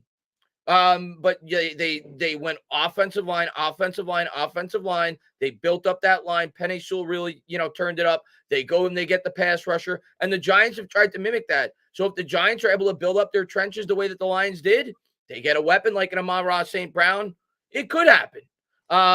They could easily do that in this year's draft, can't they? Yeah, hopefully it Romo does. Doomsday, Malik Neighbors, Marvin Harrison. Those guys could be as good as Amon-Ra St. Brown, maybe better. Yeah. But the offensive line is the big question. Like the Lions might That have is the a best question, line. but again, at least he put stock in it this off. Yeah. So John Runyon, is he the best? No, but like Cheddarheads, and I don't know if Cheddarhead's still in here. He's a Packers fan. He said he just had a bad year last year, but he's very durable. He's very good. Is he elite? No, but you're not going to get an elite guy for $30 million or whatever he paid him. The elite guys are getting $100 million. Well, we couldn't afford to do that and still fill in other pieces. So, you don't think I wanted Hunt? Of course I did. But it is what it is. I mean, the Eagles gave Dickerson, Landon Dickerson, a ton of money. He became the highest paid guard in the league in history. So even the guards get $20 million. That offensive line is very important. Dude, that Andrew Thomas signing looks better and better. The extension didn't kick in until this year. I think it's $22.5 million a year on average. Now the top 8 guards are getting 20. Like, that was a smart move by Shane to extend them when he did. Tulio says, stick with DJ, draft the top wide receiver. We're too bad for a non-star quarterback such as Stroud or Williams. We would endanger McCarthy's start in the NFL. I agree with you. I would love to get McCarthy, like I said, later in the first round, but at 6, I don't like the idea. I think it's way too big of a gamble personally, and everybody's entitled to their own opinions, but I'm not going to change my opinion on that. Yeah. Go Eagles 1990 says Oakland. Yeah, I saw that earlier. Go Eagles. They were right before we went live, but I think they won by 4 points. But that's your Cinderella. Unbelievable. I watched the first 30 minutes of that game, and before we went live, and that guy was on fire. He had 10 threes, I think, in the game. He had 7 in the first half. But incredible. Irish Rover, thank you for being a member. He says, what's up, Chris and Baddog? Do we draft a quarterback this draft at all? Go Giants. Go Big Blue. If they do, Irish, I think it's the first round. I think they could certainly draft one day 3. Or I think they could at some point. I think they will, if I had to guess. I think they will. But I don't think it's going to be a guy that's projected to be a starter, if I had to guess right now. Why would you draft one? And you have DeVito there. He doesn't cost you anything. You just picked up Drew Lock and you have Daniel Jones. Yeah. I think you view it like the 49ers did, and obviously you don't think everybody's going to turn into Brock Purdy, but you take a swing at the most important position on maybe a developmental guy. Joe Milton? Maybe a guy like Milton that could sit and be a backup, at worst case, be a backup long-term, and maybe he could turn into something.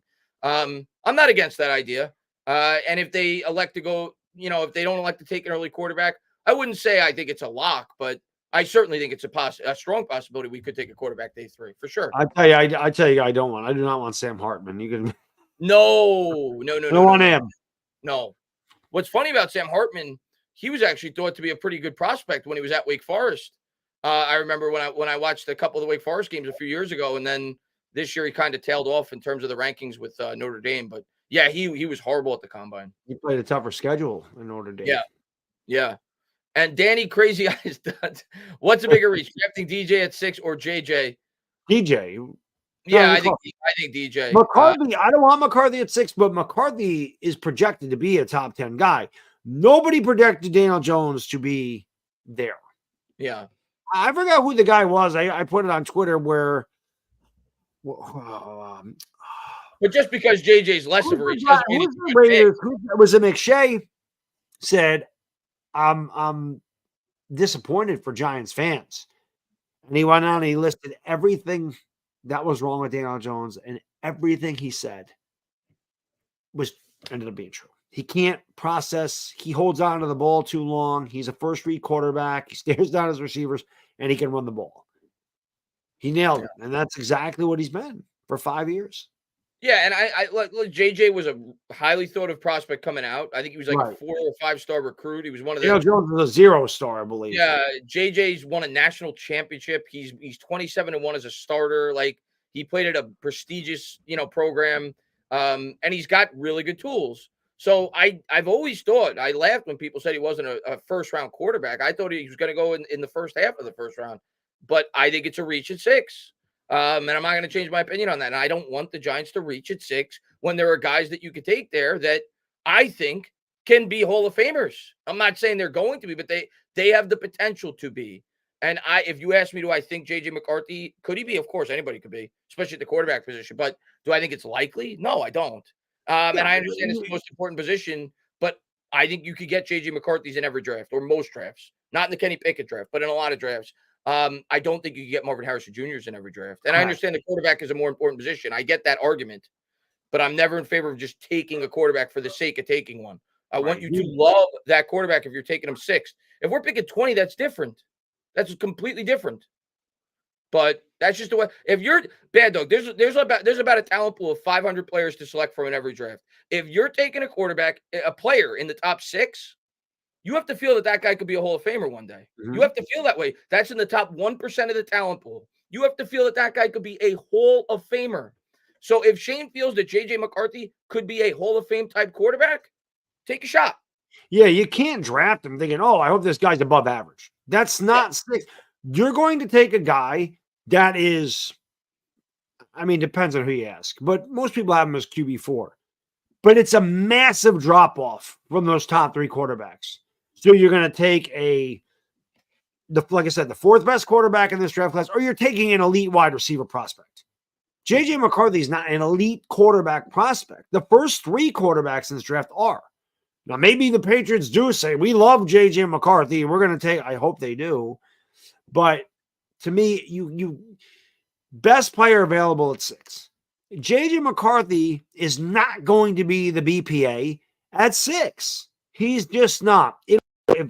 Unless Drake May goes past the Patriots, then the Giants got to trade up to 4.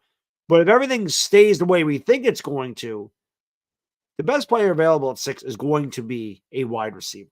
It's going to be one of those 3 wide receivers. You're the Giants. You have a lot of positions you need to fill. We have not had a legitimate number 1 receiver since Odell Beckham was traded. And if you want Daniel Jones, if you want to end all the excuses about Daniel Jones, you've taken a swing at the line, get him a number 1 receiver, and see where it goes from there. But like you said, you can't just take a quarterback to take a quarterback. You can't do that because, like we talked about in 2019, you're setting your franchise back 5 years. Where are we 5 years from when we drafted Daniel Jones? We're a 6-win team that's picking 6th in the draft again. It has come complete full circle. We're right back where we started. Yeah. It's not good. Yeah. I'm not, listen, I am just going to be, if we take McCarthy, I'm going to be okay with it. Like I've said, I've liked him all along. I'm going to be of the mindset, though, and I'm going to hold him to the standard of Joe Shane feels this guy could be a Hall of Fame quarterback. That's, if you're taking him at 6th overall, you feel he has that ability. So, a lot of pressure. And I think Giants fans will hold him to that standard if we take him that early. So, obviously, you don't expect him to be great out of the gate, but he's got to turn it up real quick. And there will be a lot of pressure for him to do so in a really tough situation. Yeah. I don't want McCarthy. I don't want him. I'm not going to be happy. I will not react the way I did like when we took Daniel Jones, just because I didn't believe that was even a thing. I thought that was all BS. But McCarthy, that is definitely a possibility. Like I know that I'm going in knowing that's a possibility. So I won't. When you say it's a possibility, where would you have it right now? Like if you were breaking it down by percentages, 30%. My gut is we're going wide receiver.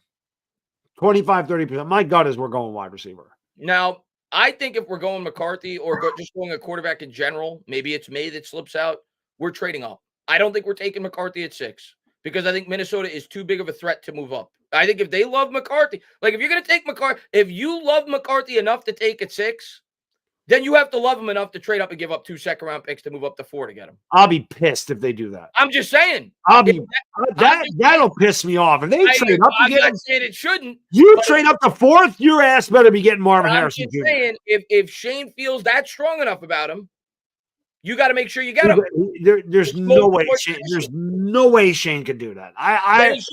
Okay, but here's what I'll say, Bad Dog. Here's what I'll say, Bad Dog, and I agree with you because I don't want him at 6. If you feel that way, and if you feel that way in the chat that you're okay with taking him at 6, but you'd be pissed if they gave up 2 seconds to get him at 4th, you shouldn't want him. You shouldn't want him. If you don't feel strongly enough to give up 2 second-round picks to move up to 4 to ensure that you get him the most important position on a football team because you like him that much, then you shouldn't love him enough to take it 6. Yeah, that's what I feel about the quarterback situation. I'll be beside myself if they did that. I'm just saying. You trade to 4, you better be trading to get Marvin Harrison Jr. Yeah, I agree with you.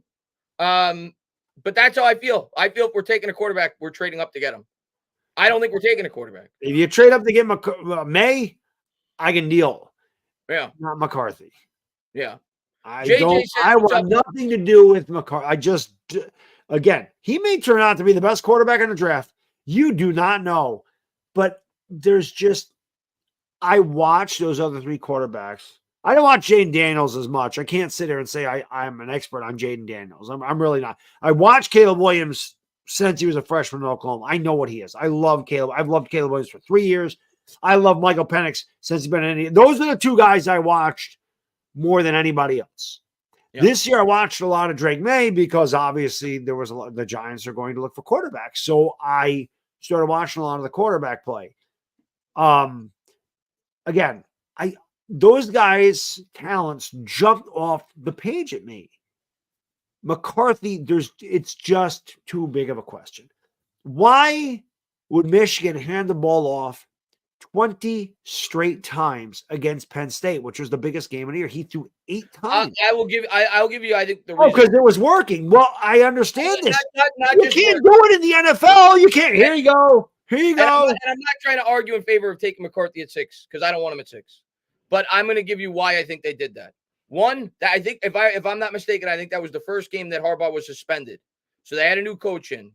2, the strength of that team was the offensive line and the defense. 3, McCarthy was hurt in that game. It came out later the next week. So I'm just telling you why I think they were that strong with the run. I get your overall point, though. Okay, how about 10 for 18 for 140 against Washington, who is one of the bottom 3rd defensive teams in the NCAA football in the national championship game? Yeah, listen. I don't want McCarthy. J-Man says, what's up, fellas? Thoughts on McConkey in round 2? We talked about McConkey. I love my McConkey. Yeah, I like McConkey a lot, man. We said we'd be okay at 23. Not that, that's our preference, but yeah, he had a great combine. He looks he's going early 2nd round. I'd be surprised if he doesn't. And Cheddarhead says, McKinney. Yeah, congratulations, Cheddarhead. You got yourself a good player. Take good care of him. Cheddar, I told you, we're going to root for McKinney. That green jersey's fine. That green jersey doesn't bother me one bit. Go Pack, go. I don't really care. Fine. I love Jordan Love. I think you guys got a really good team. Take good care of Xavier McKinney, right? So we traded. You guys got McKinney. We got Runyon. It was a trade. I think that's a good fit for McKinney because, I looked into it just because I'm interested in McKinney after he left. That supposedly that's a defense that they really rely strongly on the safety position. So I think it's a good fit for McKinney. They said that they were looking for a versatile safety. That's why they paid him what they did. I wish him nothing but the best. I think he's going to do well there. I understand why the Giants didn't pay him what they did, though. But yeah, good luck, man. I think you guys got yourself a good football player. Two of my favorite jerseys in my closet: the classic McKinney and the color rush Saquon. And yeah, listen, he was a fan favorite. A lot of fans were upset about it. Yeah. Shane, what's going on, man? He says, I feel really good about Shane and Dave's, man. This year stunk, but I think in 5 years our Giants will be relevant again. I think we're going Rome. I'm excited. I still believe in Shane and Dave. Now, if they trade up to 4 to get McCarthy, I'm going to lose some trust in Joe. They might. I wouldn't rule it out. They might. I agree with you, though. I don't think I'm not leaning that way. Most drafts, though, Bad Dog, in the past, I have felt really strongly about what they're going to do. Like, I was almost sure in most of them what they were going to do. In 2020, I was very certain, not 100%, you're never 100%, but strongly certain we were going tackle when they took Thomas. 2021, I was certain we were going wide receiver with Devontae Smith, and I thought he was going to drop to us, and he was going to before the draft started, and then the Eagles traded up to get him. We didn't. He wasn't there, so we traded back. Last year, we both had Deontay Banks going to the Giants. We both had wanted Deontay Banks last year. The year before, where did they go the year before? 2022, they went, Kayvon. We all, if he was there, we thought. Kayvon and Evan Neal. We knew they were going tackle, whether it was Neal or Cross. Yep. This year, well, I am leaning wide receiver. It is the most unsure I've been going into a draft for the Giants, just because it's the first time, really, realistically speaking, the Giants have an opportunity to draft a quarterback since we've drafted Daniel Jones, because you weren't going to draft the quarterback the year after or the year after that. And then he made the playoffs, and the draft before that, Kenny Pickett was the best quarterback prospect. So this is really quarterback the first class sucked. Yeah, One of the people that wanted Malik Willis. Yeah. So this is like the first year where I'm definitely on the fence what they're going to do. But if I had to pick, I would pick the wide receiver like you. Gut feeling. If I'm betting, yeah, Rome Odunze is a Giant. That's just my gut feeling. Now, if Odunze and Neighbors are on the board, you still think Odunze is a Giant? Yeah, I do. Really? Because I think we don't have a guy that's 6'3", and we don't have a physical wide receiver. Neither one of those guys are burners. They're not slow. They both, like I said, they both run between 4.4 and 4.45. So you're not getting, like, Malik Neighbors does not run a 4.3 like Jalen Hyatt. He's 6 foot. Not that that's short, but it's not tall either. Like, I just feel like we need. I mean, Hodgins is a bigger guy. Hodgins is what, 6'4". So I guess we do have him, but he's not a number one receiver. I feel like you need that number one receiver, especially down in the red zone, especially without Saquon Barkley now. I feel like, and that's why we brought in Darren Waller, was to and it never works out. But I feel like it's Odunze because of his size. Yeah. I disagree, but I would not be upset if you're right. I like Odunze a lot. Yeah, and I would not be upset if they take Neighbors at all. Yeah. And Ryan says, we don't go quarterback and stink. Dable is gone. Hope not.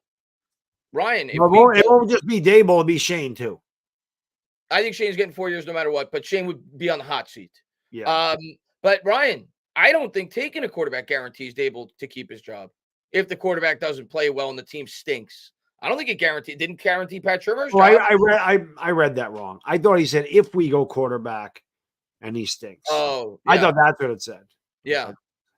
I mean, obviously, I get the thought process, and I agree with it, that it's more likely he's safe, because ideally you want Dable to be here the second year, and I would be in strong favor of it. And I would strongly lean he'd get a fourth year. But this team can't win 4 games next year, guys. This team can't win 4 games next year and expect Dable to firmly be here to be the coach the 4th year. And I think Dable knows that. I'm not saying they got to make the playoffs. They can't win 4 games. They can't stink. It's hard to survive in the NFL as a head coach if you have 2 really bad years back to back. Alex Rizzo says, why not draft Brock Bowers? You don't take a luxury position at 6. I don't want him at 6. I'd like him at 11.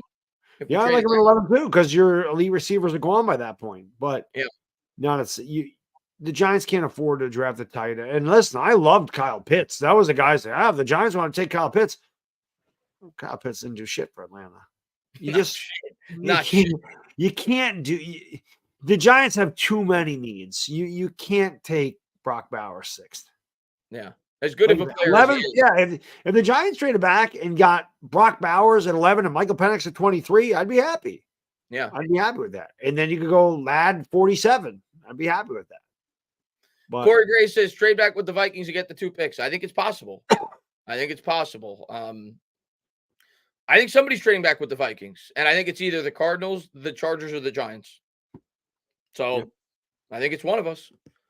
And Kenny says, how do you guys feel about Joe Milton, AR-15 Part 2?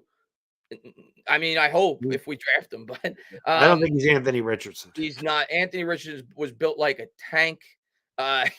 He's a much better athlete than Joe Milton is. Milton's got a big arm, but I think there was a lot more to work with Anthony Richardson, which is why he was projected to go as early as he did. Even though I never thought he was quite a Josh Allen clone. I saw that comparison. I saw, a guy with high-end tools that had a lot to work on at the NFL level. Milton, well, he does have a strong arm. To me, he's nowhere near the upside of a guy like an Anthony Richardson. No. But in day 3, I'm okay. I'm good with it. I'm good with day 3. Behind the Fiend says, the more I think on it, I'd not waste a pick on a quarterback this year and just stock up on skill positions and shore up the secondary to help Banks. I think that's where we are, Bad Dog. Yep. I think that's where we are, Bad Dog. Unless something unforeseen happens, Yeah. like Drake unless Caleb May, listen to me. Caleb May, that's a new guy. Unless Drake May is there for the Giants taking, I agree. I think Drake May is the one guy that it's a small possibility, but it's a possibility that he ends up with the Giants. The other 2 guys are spoken for. I have no doubt in my mind those are the first 2 picks off the board. Yeah. Williams. But we'll see. We're going to find out real soon. Peter, what's going on, Peter, man? Good to see you, man. I'm just wondering when we're going to start addressing the O-line. I mean, we just signed 5 offensive linemen. Granted, we didn't get, an elite guy, but I mean, we spent a lot of, I mean, they're not the high-end guys, but we brought in 5 new offensive linemen. We drafted JMS last year in the 2nd round. We drafted Evan Neal in the 1st round. I know he hasn't worked out so far, but I think Joe Schoen has put more resources into the offensive line than any other position group since he's taken the job. We also drafted McKeithen, and we drafted Sudu in the 3rd round. So he's definitely addressed it. It just hasn't worked yet. But I think I like what he did this offseason. I'll be honest. I think that Joe Schoen did it right. He put the money into the trenches. He let my 2 favorite players in the Giants walk because they're luxury positions. Got to tear it down and start over again, right? You can't build around a running back and a safety as good as they were for us. Got to build in the trenches. We've gotten pushed around. We've seen teams run the ball through us. We've seen us unable to get any kind of pressure on the quarterback without blitzing. So you don't like that, and you know how bad the line is. I mean, we talked about that till we're blue in the face. So again, will it work? I don't know, but I don't think it's for lack of effort. I do think that he's trying the best he can. And this is the first year he's really had any kind of cap space to work with. So we'll see how it plays out. But was I blown away this free agent, period? No, but I was very satisfied with what he did. Yeah.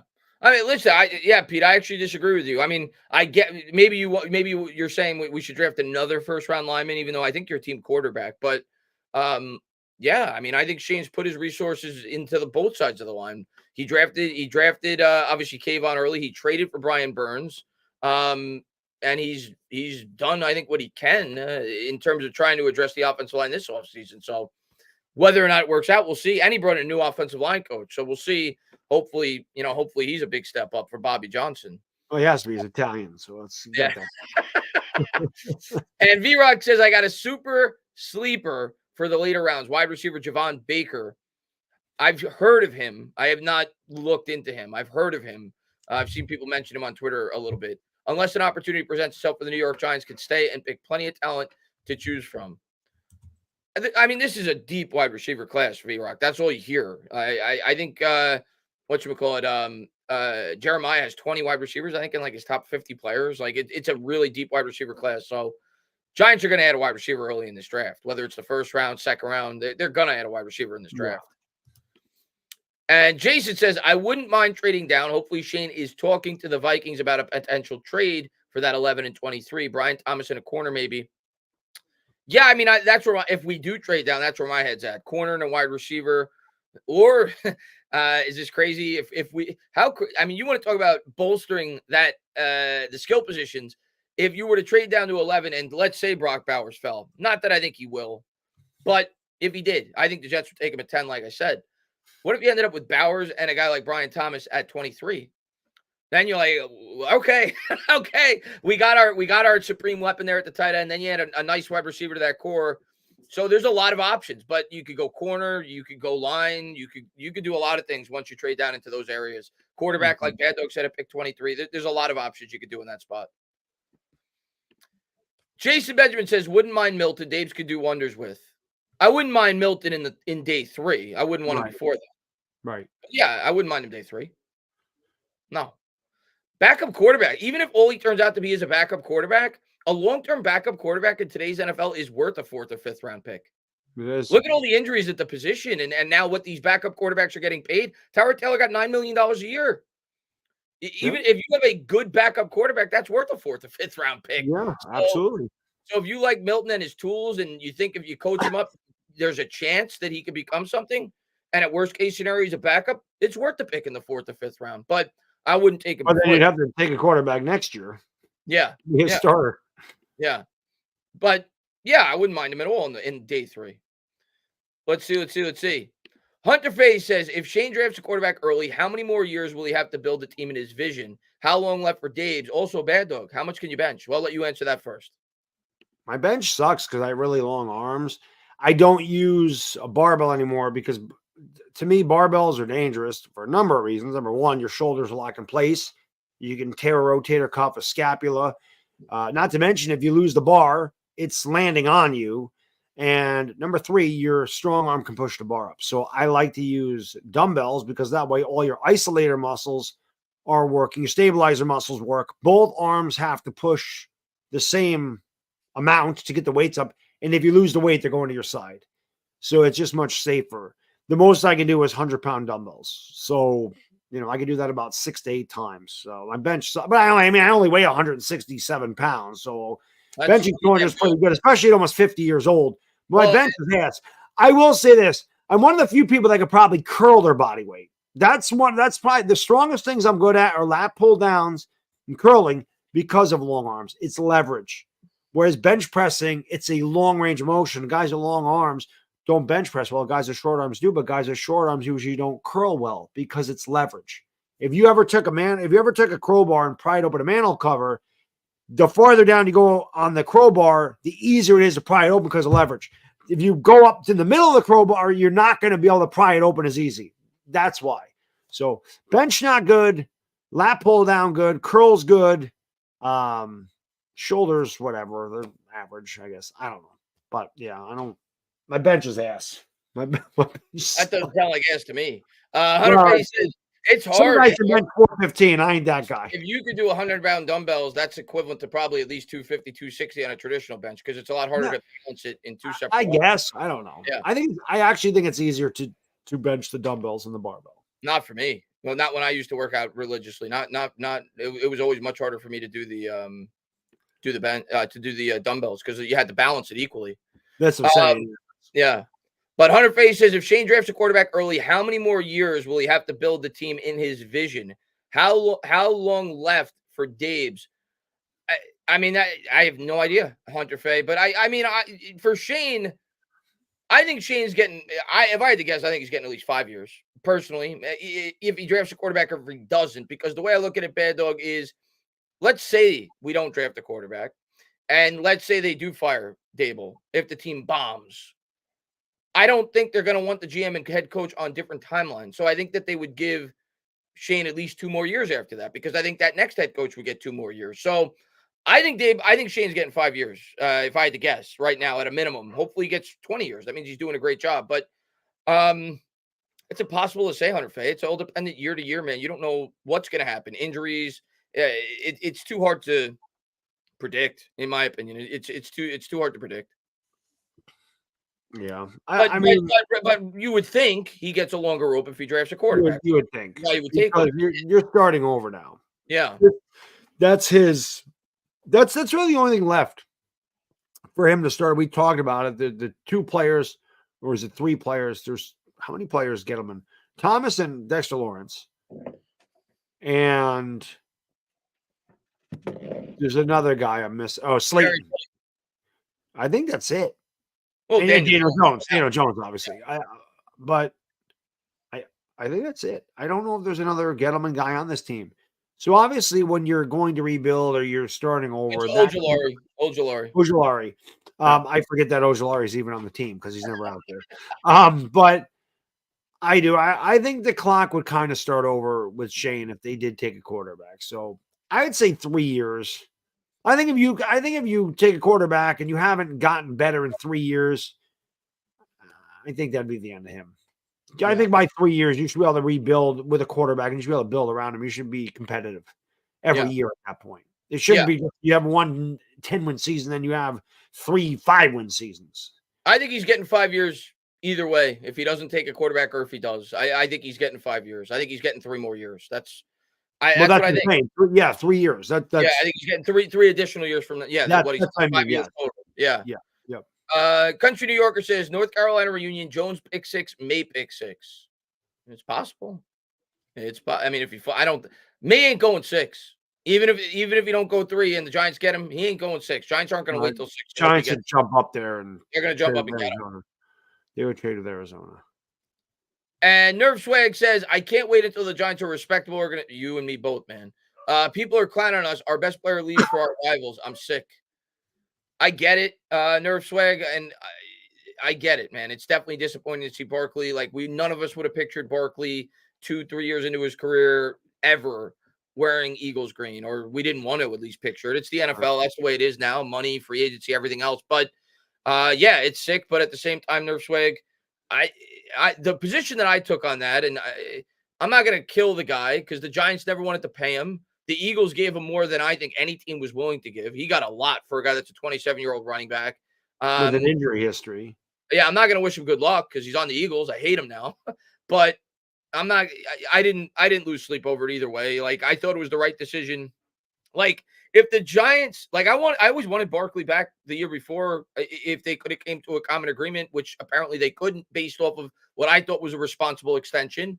But after that, I was always of the belief there's no way you're bringing this guy back. They could not bring him back for what he was going to get on the open market. I didn't even think he was going to get what he got, but they couldn't do it, man. So I didn't lose sleep over the New York Giants losing Saquon Barkley. As much as I love him as a player, I would much rather the Giants build the team the way that they're trying to build it now, which is put your resources into the offensive line and start to build this thing appropriately, man. Get strong in the trenches. And you got to at least at least in my opinion, you got to at least like the plan that Shane has. Whether or not he executes it remains to be seen. But that's where a good teams put their resources in the offensive line, in the pass rush. And it was the right decision to let Barkley go, as much as it may hurt for some fans. Yeah, without question. I listen, the only thing that hurt, like I said, I was disappointed. I knew he wasn't coming back here. Yeah. I was disappointed that he chose Philadelphia. That's it. If he Yeah. chose anything but Philadelphia, anything outside of our division, like I have no problem with McKinney going to Green Bay. And McKinney's my favorite Giant. So I understand the NFL's a business. I get your money. I hate that he went to Philadelphia. Not because I'm worried about him running the ball down our throat, because it didn't matter who Philadelphia. That could have been Boston Scott runs the damn ball down our throat. It has nothing to do with the running back. It has everything to do with their line and the fact that our defensive line couldn't stop them. Well, now Joe Shane's building up our defensive line. And again, that's a luxury position. And unfortunately, the Eagles have the luxury of paying a running back because a lot of their team is solid, where we don't have that capability. We don't have that luxury because we have too many holes to fill. So I've been saying it all offseason, all last year as well. Put the money in front of the quarterback, not behind him, if you want to win football games. And Joe Shane's doing that. So it sucks. I'm over it. I mean, and when we play Saquon Barkley, I hope we kick the ever-loving shit out of him. Of course. I just hope we kick the shit out of him. I hope that he absolutely sucks the first month, and I hope the Eagle fans boo the hell out of him. And they will. They will. Oh, of course. If Barkley struggles for 2 games, that fan base will kill him. And I'll be like, hey, Eagle fans, we agree on something. Good. Boo him. Let him know. Let him know you paid him all that money. And he sucked. At the end of the day, man, we're Giants fans. We're not player fans. And as much as I'm a person fan of Barkley, I do think he's a great guy and everything he did. And I think he's a tremendous player. And I think it was unfortunate the way that we built around him. We never, much like Daniel Jones, we never gave him a chance to succeed either. But it was the right decision to move on. And, he's an Eagle now. So until he's no longer an Eagle, I don't like the guy. He's an Eagle at the end of the day, man. I'm a Giants fan. That's all there is to it. Yeah. And H5 says, I am worried if we don't go quarterback and we have a bad season, we lose Dable. The team needs time to fix. I'm still leaning we won't lose Dable. I just think it's possible we could if we had a bad season, but I'm still leaning we won't lose Dable. I think there was this. Listen, I did, and again, I did a video talking about Barkley last year. Patty said there was nothing to this, and Patty's in the locker room. I'm not there. But at the very beginning of the year, this was the Giants had a weird dichotomy. They had a weird vibe. And I was like, do you think that's because Saquon didn't get paid and Daniel Jones did? Could that have caused ascension in the locker room? Could it have divided the locker room? There was division on the coaching staff. There was a lot of, I don't want to say animosity, but it seemed like there was a ton of turmoil in that locker room. And I was like, if Saquon Barkley signed his contract, Daniel Jones probably gets tagged. Yeah. And then we're not even having this discussion at this point. And I don't know how much again, these are just conspiracy theories or whatever, but things may have been different had they signed Barkley. I think maybe that did divide the locker room. Now that Barkley's gone, the Giants can just focus on the Giants. It might be addition by subtraction. Although he was our best player, maybe that gets that out of there. There's a lot of new players in here now. And listen, it makes me sick to discuss the 2004 Red Sox. Okay, as a Yankee fan, that's one of the worst things I've ever lived through in my life. That's right up there. The Eagles. That was the 3-0 lead, and you blew. Yeah, and the Red Sox ended up winning the World Series. That's right up there. The Eagles winning a Super Bowl. It's probably the worst sports memory I've had in my entire life. That has to be. But that team was 9 games back or whatever. Not that they won the division, but they traded Nomar. Nomar was their best player, and they got what seemed to be nothing in return. They got Orlando Cabrera. They got rid of their best player. They ended up winning the World Series. I'm not saying the Giants win a Super Bowl. Oh, but sometimes you don't even need to take it out of sport. You don't even need to take it out of organization. Right. 2006, Walker retires. The way I look at this, I feel like there was so much attention, Chris, focused on the Saquon Barkley contract and him getting tagged. And the media talking about, they screwed Barkley and they should have gave him $70 million. He's your best player. Daniel Jones is trash. You got to pay Barkley. You got to pay.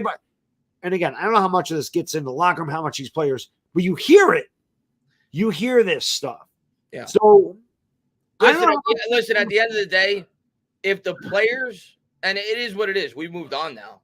And I'm sure there were some players that felt Barkley deserved to get paid. He did. Yeah, he did. Barkley wasn't willing to take what I thought was a reasonable offer reportedly by the Giants. But he did. But at the end of the day, if the players in the NFL locker room can't understand why Joe Schoen didn't want to pay Barkley more than what he was willing to offer him, don't blame Joe Schoen. Don't blame the Giants. Blame the NFL.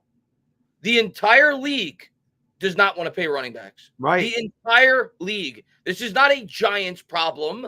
This is a league-wide thing. Teams don't value the running back position because they know they can manufacture a ground game with a running back by committee and a strong offensive line, and they don't believe in paying premium bucks to a running back, particularly one that's had an injury history that's 26 years old at the time. So don't blame the Giants. Blame the league. The Giants did what every other team does, and when teams have gone against that trend, it hasn't worked. It didn't work for the Cowboys with Ezekiel Elliott. That turned out to be a horrible contract. It didn't work for the Jets when they paid Le'Veon Bell.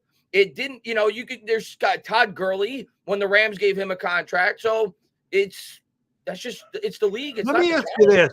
Who is the 2-time defending Super Bowl champion? The Kansas City Chiefs. Who's their running back? Isaiah Pacheco out of Rutgers. In what round was he drafted in? Like, I don't know, day 3. Late. Yeah, late. How much does Isaac Pacheco make? Like $1 million. Okay. There's enough proof right there. You don't need a running back. Now, granted, having Patrick Mahomes certainly helps. And I will say, Isaiah Pacheco is a good running back. He is, but when you think of elite running backs, you're not thinking Isaac Pacheco's at the top of the list. McCaffrey, Barkley, Pacheco. That's not the way that goes. Yeah. Actually, to me, it's McCaffrey and everybody else. I agree. That's the way I look at that. What do you think of this idea? I'm curious. I haven't seen many people bring up this idea. McCaffrey is such a good route runner. If you're the Niners in a year or two, do you consider transitioning McCaffrey to a full-time wide receiver, like a slot receiver, They to extend his career. If anybody would know how to do it, it's Kyle Shanahan. I thought about that the other day. I'm like, that could make sense for McCaffrey because it extends his career and you get more usage out of him down the stretch. Somebody said McCaffrey should win MVP. I'll tell you what, John, this year I did a futures bet. McCaffrey's 40-1 to win the MVP. I mean, I'm not a big better. I put $10 on him. I think it's possible. Yeah. I also took Josh Allen. I think he was 8-1. So I took him too. Yeah. McCaffrey 40-1. I think it's a good bet. All right, for 40-1 on that team, certainly worth a shot. And J-Man says, would you rather have Rome or Neighbors or trade with the Vikings and get Quinn Mitchell? Me personally, and I wouldn't be upset at all if we traded down. I would prefer getting Neighbors if he's available. I think there's a strong possibility if you trade down and give up on Neighbors, you may end up regretting that. Like, I think he has the possibility of being one of the top 3 receivers in the NFL. Like, I think he has that kind of ceiling. So I would rather they stay at 6 and take Neighbors if he's there. I'm not quite as high on Adunze. It's why I'd be more open, even though I love Adunze. It's why I'd be more open to potentially trading down if both those guys were off the board, MHJ and Neighbors. But yeah, if Neighbors is there, I prefer the Giants stay there and take Neighbors. I'd rather have the elite wide receiver. I just rather have best player available at 6. Yeah. But like I said, to me, if the Giants trade it back, then I would take Brock Bowers at 11 and Michael Penix at 23. That's what I would want to do. If they were to trade back, I'd prefer they get future draft capital. Like, I'd rather get a future first than 11 and 23. If they were to trade back. Shaw, man, thank you for being a member for 39 months. My man, he says, J.J. McCarthy, Devin Singletary, Daniel Bellinger, Wandell Hyatt, Slayton. Ew. Even with a hopefully now middle line that DJ never had. Well, yeah, but to be fair, Shaw, I'm with you. I don't want McCarthy at 6. You're not drafting McCarthy just for this year. You're drafting him in hopes that you would build a really good team around him for the next 3 or 4 years. But I get it. He certainly would not have a lot of support year 1.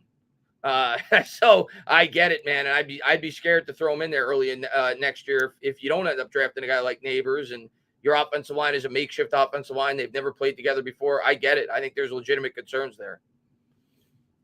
Luke says, does all this quarterback news with the Giants in the draft mean that Dable and Joe are running out of time? Can we finally draft an elite wide receiver, please? Well, I mean, Baddog, life in the NFL is short. When you're in year 3, if your team's not doing well, yeah, you're running out of time. Mm-hmm. Doesn't mean they're going to lose their jobs after this year, but yeah, they're running out of time. They got what have you done for me lately, league? That's really what it is. I mean, think about it. He went from coach of the year to being on the hot seat. I mean, all you got to do is look at Mangini with the Jets. His first year with the Jets, he was the savior of the franchise. He was the man genius. He was the man genius. Look at Joe Judge. He's another one. Yeah. Even though we were 6 and 10, it looked like he turned the franchise around the next year. Holy cow. Was he awful? And Behind the Fiend says, as a retired Army vet, I'll use this analogy. A general manager is only as good as the troops behind him, meaning get the troops, then get a good general quarterback. That's not the way it works in the NFL, though. Yeah. You can't listen. If you get good troops and an average quarterback, you're not going to be drafting in the top 5. There's no way. The Texans don't have good troops. And they said, give me CJ Stroud. Look at the difference in that team. If you like a quarterback and he's your guy, you cannot wait because you don't know when you're going to have the opportunity to draft another one. So, I mean, it's different with the military. It's a little different than the NFL. Yeah, I agree with that. I think the quarterback is. Which, by the way, thank you for your service. Always appreciate the service. Absolutely. In the country. I agree with you, Bad Dog. Overall, it comes down to how high you feel about the quarterback. But if you think the guy is elite level, doesn't matter what your team looks like. It's the most important position. You take him. You you draft him and you build around him. That's what you have to do. Yeah. But if you don't feel the guy's elite level, it's smarter to take Behind the Fiends' approach. Correct. And you make an elite or you do your best to continue to try to build an elite level team for when you find that quarterback, he can be successful. Yes. So you need both. You need to build a team. You definitely do. Yeah, absolutely. You know, Dan Marino's might be the most talented quarterback who ever lived. Never won a Super Bowl. You need to be able to build. Andrew Luck was out of the league in 7 years, 8 years. One of the most talented quarterbacks who ever lived. You need to be able to build a team, no doubt about it. But at the same time, if these opportunities don't arise every year, you don't always get the opportunity to snag an elite level talent at the most important position. So if Joe Shane feels that's the case, he's going to do it. The question comes down to, does he feel that one of these quarterbacks that he has the potential to grab is elite level? But yeah, I mean, you need both, but you never pass up on an elite quarterback. But I mean, all you got to do is go back to 2019, right? Because the Giants are going to take Justin Herbert. He went back to school. If the Giants would have just waited 1 year, they could have ended up with Justin Herbert. Maybe they wouldn't have. We don't. That's the thing. You don't know the quarterbacks that are coming out the next year. You don't know who's going to declare. You don't know who's going to get hurt. They could be going the next year going, we'll take Cam Ward. What if he gets hurt? Then what happens? Or you don't know where you're going to draft. So to me, it's just harder to get your team really good and then go after the quarterback, because if your team's good all around the quarterback, you're going to be a good team anyway. And at that point, I don't know how you get. Well, I think things start with the quarterback. I just think that's where, if you're rebuilding, like, you need to start there. If you have the opportunity to take one you love, I agree. Yeah. But I don't think there's one perfect way to build a team. I like the Eagles. I still don't think Jalen Hurts is an elite quarterback. I think they built an elite. But roster. He was a second round quarterback too, and they had Carson Wentz already. So yeah, I think it's an elite roster, and and same thing with the 49ers and Brock Purdy. Same thing with the Lions and Jared Goff. I think Jared Goff's a very good quarterback. I don't think he's an elite quarterback, but they built an elite roster around him. They traded for him, though. They didn't draft. Yeah, but I'm just saying, I don't think there's one perfect way. But I definitely agree with what you said about, if there's an elite quarterback that you could draft, you always draft him regardless of how your team's currently built at the time. Yeah, you always do it. Always do it. Mike says Adunze gets zero separation, just jumps balls careful. Yeah, I don't agree with that at all. I watched every Washington game. He had plenty of separation from those corners. Plenty. Yeah. So I don't agree with that at all. He gets plenty of separation. Again, he catches all the contested balls. He's physical. He's good after the catch. It is a he's an elite wide receiver, without question. And Art says, do you think we could have a good chance at MSJ? Yes. I wouldn't use the term good, but it's more of a chance than I ever thought it would be. Because at this point, if the Vikings do trade up for a quarterback, all it takes is one team to think Neighbors is the best wide receiver. And that's possible.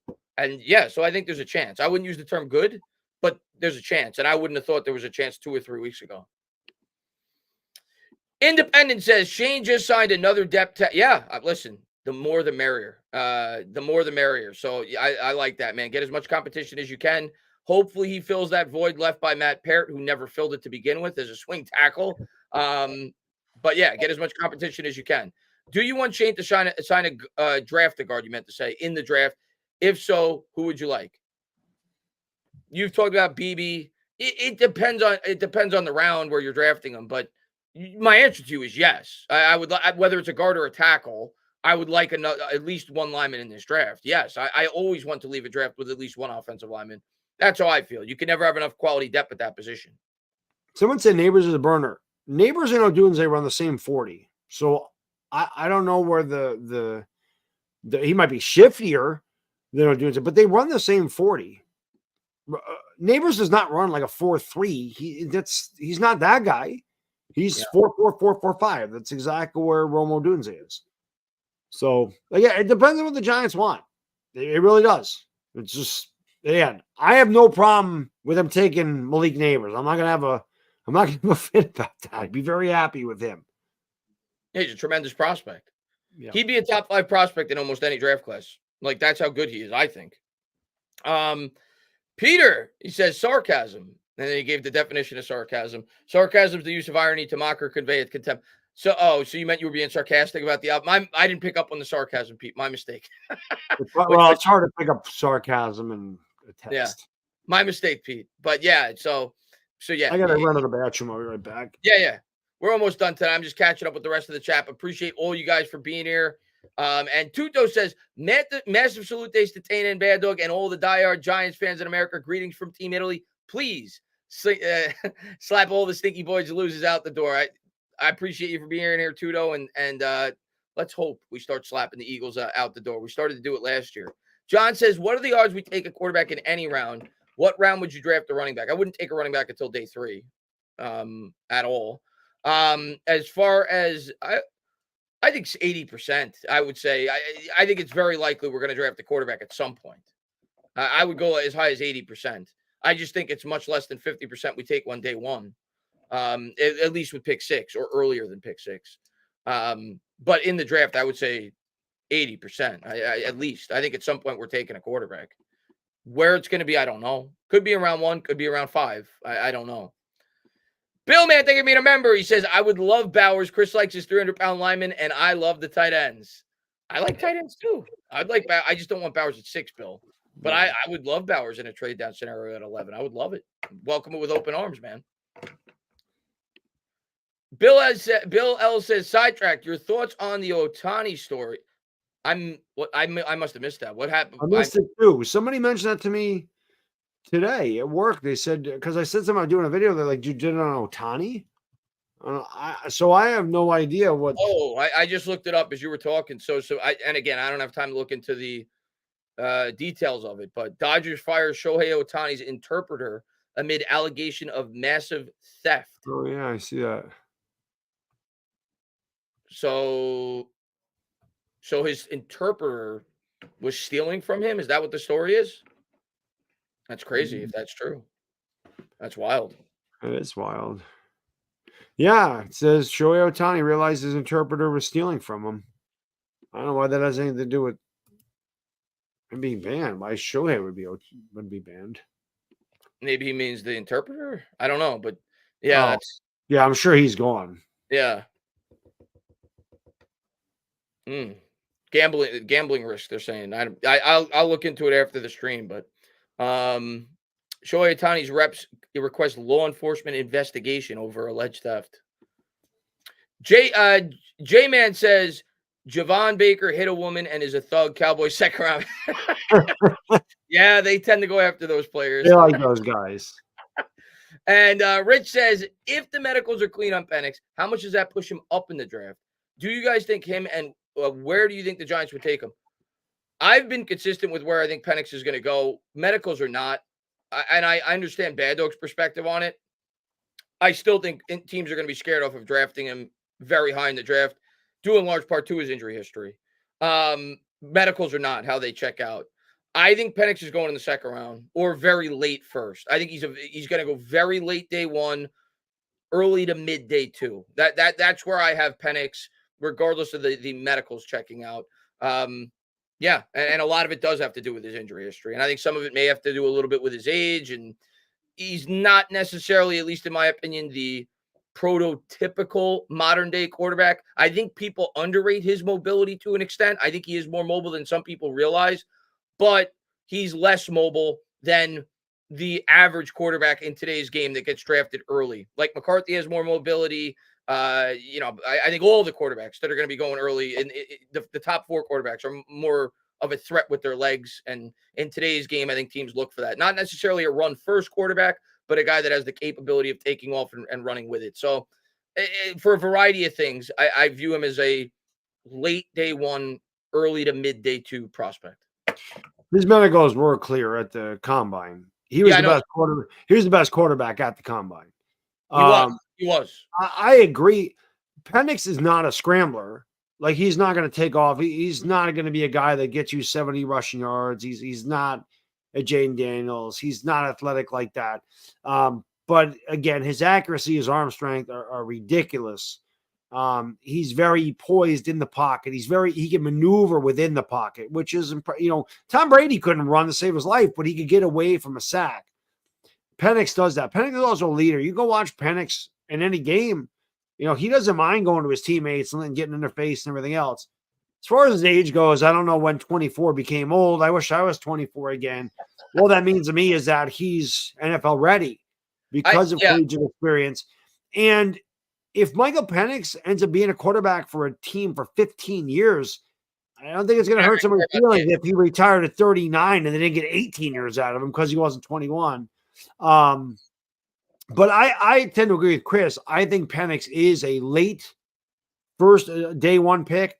For me, if the Giants traded back with Minnesota and got 23, I'd be fine with taking Penix 23. I love Michael Penix. Would never take him in the top 10 because of the injury history, because he is a left-handed thrower. And that scares me. But at 23, I think you could take a shot at him because I think the age, I agree with you in terms of it wouldn't scare me from taking a quarterback if he was 23, 24. Yeah, it's not like he's Brandon Whedon and he's 28. Joe Burrow was 24, but he'll be 24. He'll be 24. Yeah, I think Burrow was 24 exactly. I think where it's, I think the one argument you can make is, well, the guy played like 6 years in college. Does he look better? Like, would JJ McCarthy look a lot better 3 years from now? You know, like he's playing against 18-year-olds. So from that standpoint, I suppose I could get it, but I would not. If I liked the guy a lot, I wouldn't be scared off because he's 24. I would draft the guy. Like, quarterbacks last till 40 in today's NFL, so that wouldn't scare me off. Could I say maybe as an evaluator, you say, well, he may not have quite the same upside as a guy who's 21 and hasn't reached his full potential yet?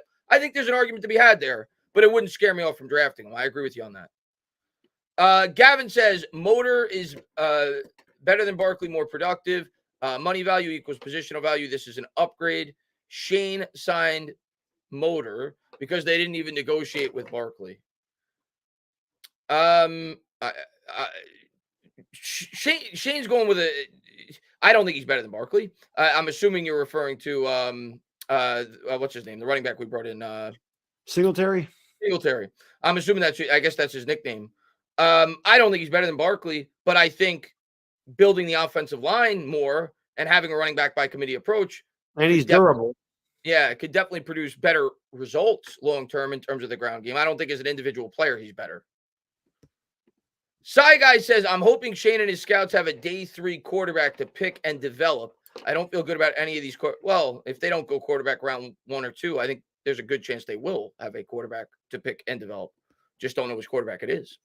Wrestler says, hey guys, what's up? Let's go Giants. The last stream I said Hyatt needed to develop, and I wants to take back.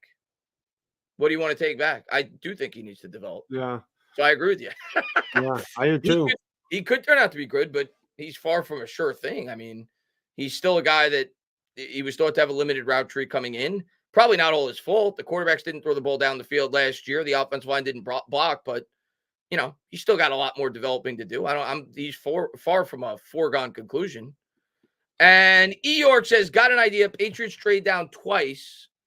First to the Giants at 6. Giants get 3, then 11 to the Vikings. Giants get a future quarterback. Patriots get 2 ransoms worth of picks to rebuild the team, and all the teams get quarterbacks. Crazier things have happened. Crazier things have happened. E. York. I just look at it like, and I get it, like the Patriots are a team that needs a lot, just like the Giants. But they're a team that has a lot of holes, and if they don't love a quarterback. But E. York, I'm just of the belief they're going to love a quarterback. If Drake May's there, and I think he's going to be, because I think Washington, like Baddog said earlier in the stream, is going to side towards Daniels because he probably fits their projected offensive scheme more than a guy like Drake May. I just don't see them passing up on Drake May. You have a new head coach. Like, if Drake May turns out to be the next Josh Allen, he may not. But if he does, you're going to regret that for the rest of your life as a general manager, that you had a chance to take him there and you traded out of it when you needed a quarterback. So I just don't see it, man. I think they're going quarterback. I think Drake May is going to be a Patriot. But we'll find out on draft night. Crazy things happen every single year. They certainly do. But guys, we are going to close it out. We went 15 minutes overtime. Appreciate all you guys. We had over 800 people in here pretty much throughout the entire stream.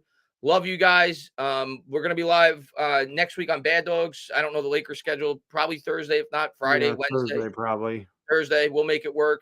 And the draft's right around the corner. So we'll be talking about the draft now for the next month, probably the next month and a half. We'll recap it for a few weeks. But really excited to see what the Giants are going to do. We'll start to get more clarity on the quarterback situation. I don't think there's going to be a trade before the draft. I don't, because like if you go back and you look at the Jets, they made the trade before the draft when they wanted a quarterback at pick number 3. I don't think that's the case here, because I don't think that the Vikings or the Giants or the Broncos or whoever's going to be trading up is going to feel that there's 4 quarterbacks worth trading up for. I think they're all going to have a guy, they're all going to have different orders and guys that they prefer. I think we're going to have to wait till draft night to see how this is all going to unravel, but it's going to be fun along the way going through all the rumors, and we'll see what comes out on the other side. Is it going to be a quarterback, a wide receiver, or the Giants going to trade down? I think those are your 3 most likely scenarios going into the draft. Yeah, a lot of questions going into this draft. Yeah. A lot of questions. We'll see how it all unravels April 25th or whatever day it is. I think it's April 25th. I think that's yeah, 25th to the 27th. Yeah. But I'll just read this, and then we'll have Baddog close it out. Desmond says, in my mock draft, I traded with the Titans to have their pick at 7. I got Neighbors and Daniels in the first in the draft. Wait, what? So how did that happen? yeah. So wait, so you're saying you stayed at 6, you took a player, and then you traded up to 7? So you're telling me that the Titans traded all the way back to 47 and took a future first or whatever it took to make the trade? Not happening. Titans ain't trading out completely out of the first round in this year's draft. That's not happening. And Daniels isn't going to get out of the top 3. So yeah. Listen, the mock drafts are great. Like, I've had mock drafts that look amazing, and people are like, "Oh, that guy's not going to fall there." I'm like, "Oh, I know that, but I mean, it's a simulator. So if the guy's there, I got to take him, But yeah, that's why Chris and I do a bunch of them, because there's always a different scenario. And I can't wait to do the Eagles mock draft like we always do. That's always fun. Long snapper, punter. Kicker. They would have the best special teams in football if they listen to us. It's amazing. They should listen to us? Why do you think they're competitive every year? I couldn't believe this stat I saw on Twitter today. The Eagles have only won 1 more playoff game than the Giants over the last 5 years. Now, of course, the Eagles have had a bye probably 2 of those years, but only 1 more playoff game in the last 5 years than the Giants have, which is wild to me. Crazy, man. Yeah. But Baddog, close us out. Yeah, like Chris said, we had a good crowd tonight. Really appreciate it. I know the anticipation of the draft gets everybody excited. It's NFL Christmas. And what shiny toys are we going to get under the tree? Hopefully they're really good, and hopefully these toys do not break. Sometimes you get a toy and it sucks. It breaks really quick, and then you lost your Christmas, was ruined. We've seen that too many times with the Giants. So hopefully this year the toy we get lasts a long time. And obviously, as the weeks progress, we'll probably get more and more insight as to what the Giants are going to do. There'll be more and more rumors. And this is the fun time of year for without question. So we really appreciate all the support you guys and girls show. And let's just hope the Giants nail this draft, man. We got to turn this thing around. I don't care what they do, whatever the hell they do. I just hope it works. That's all you can do as a fan. Yeah. Yeah, don't do what you do. Oh, sorry. So everybody have a good rest of your Thursday. Weekend's upon us. I can't freaking wait. I'm tired. I'm dealing with a sinus infection. I'm exhausted. So enjoy the rest of your day or night or whatever the hell it is, wherever you are. And we'll see you next time. The NJ Talkin Sports. Bad Diggy Dizzle. Meow. Peace. Have a good night, guys.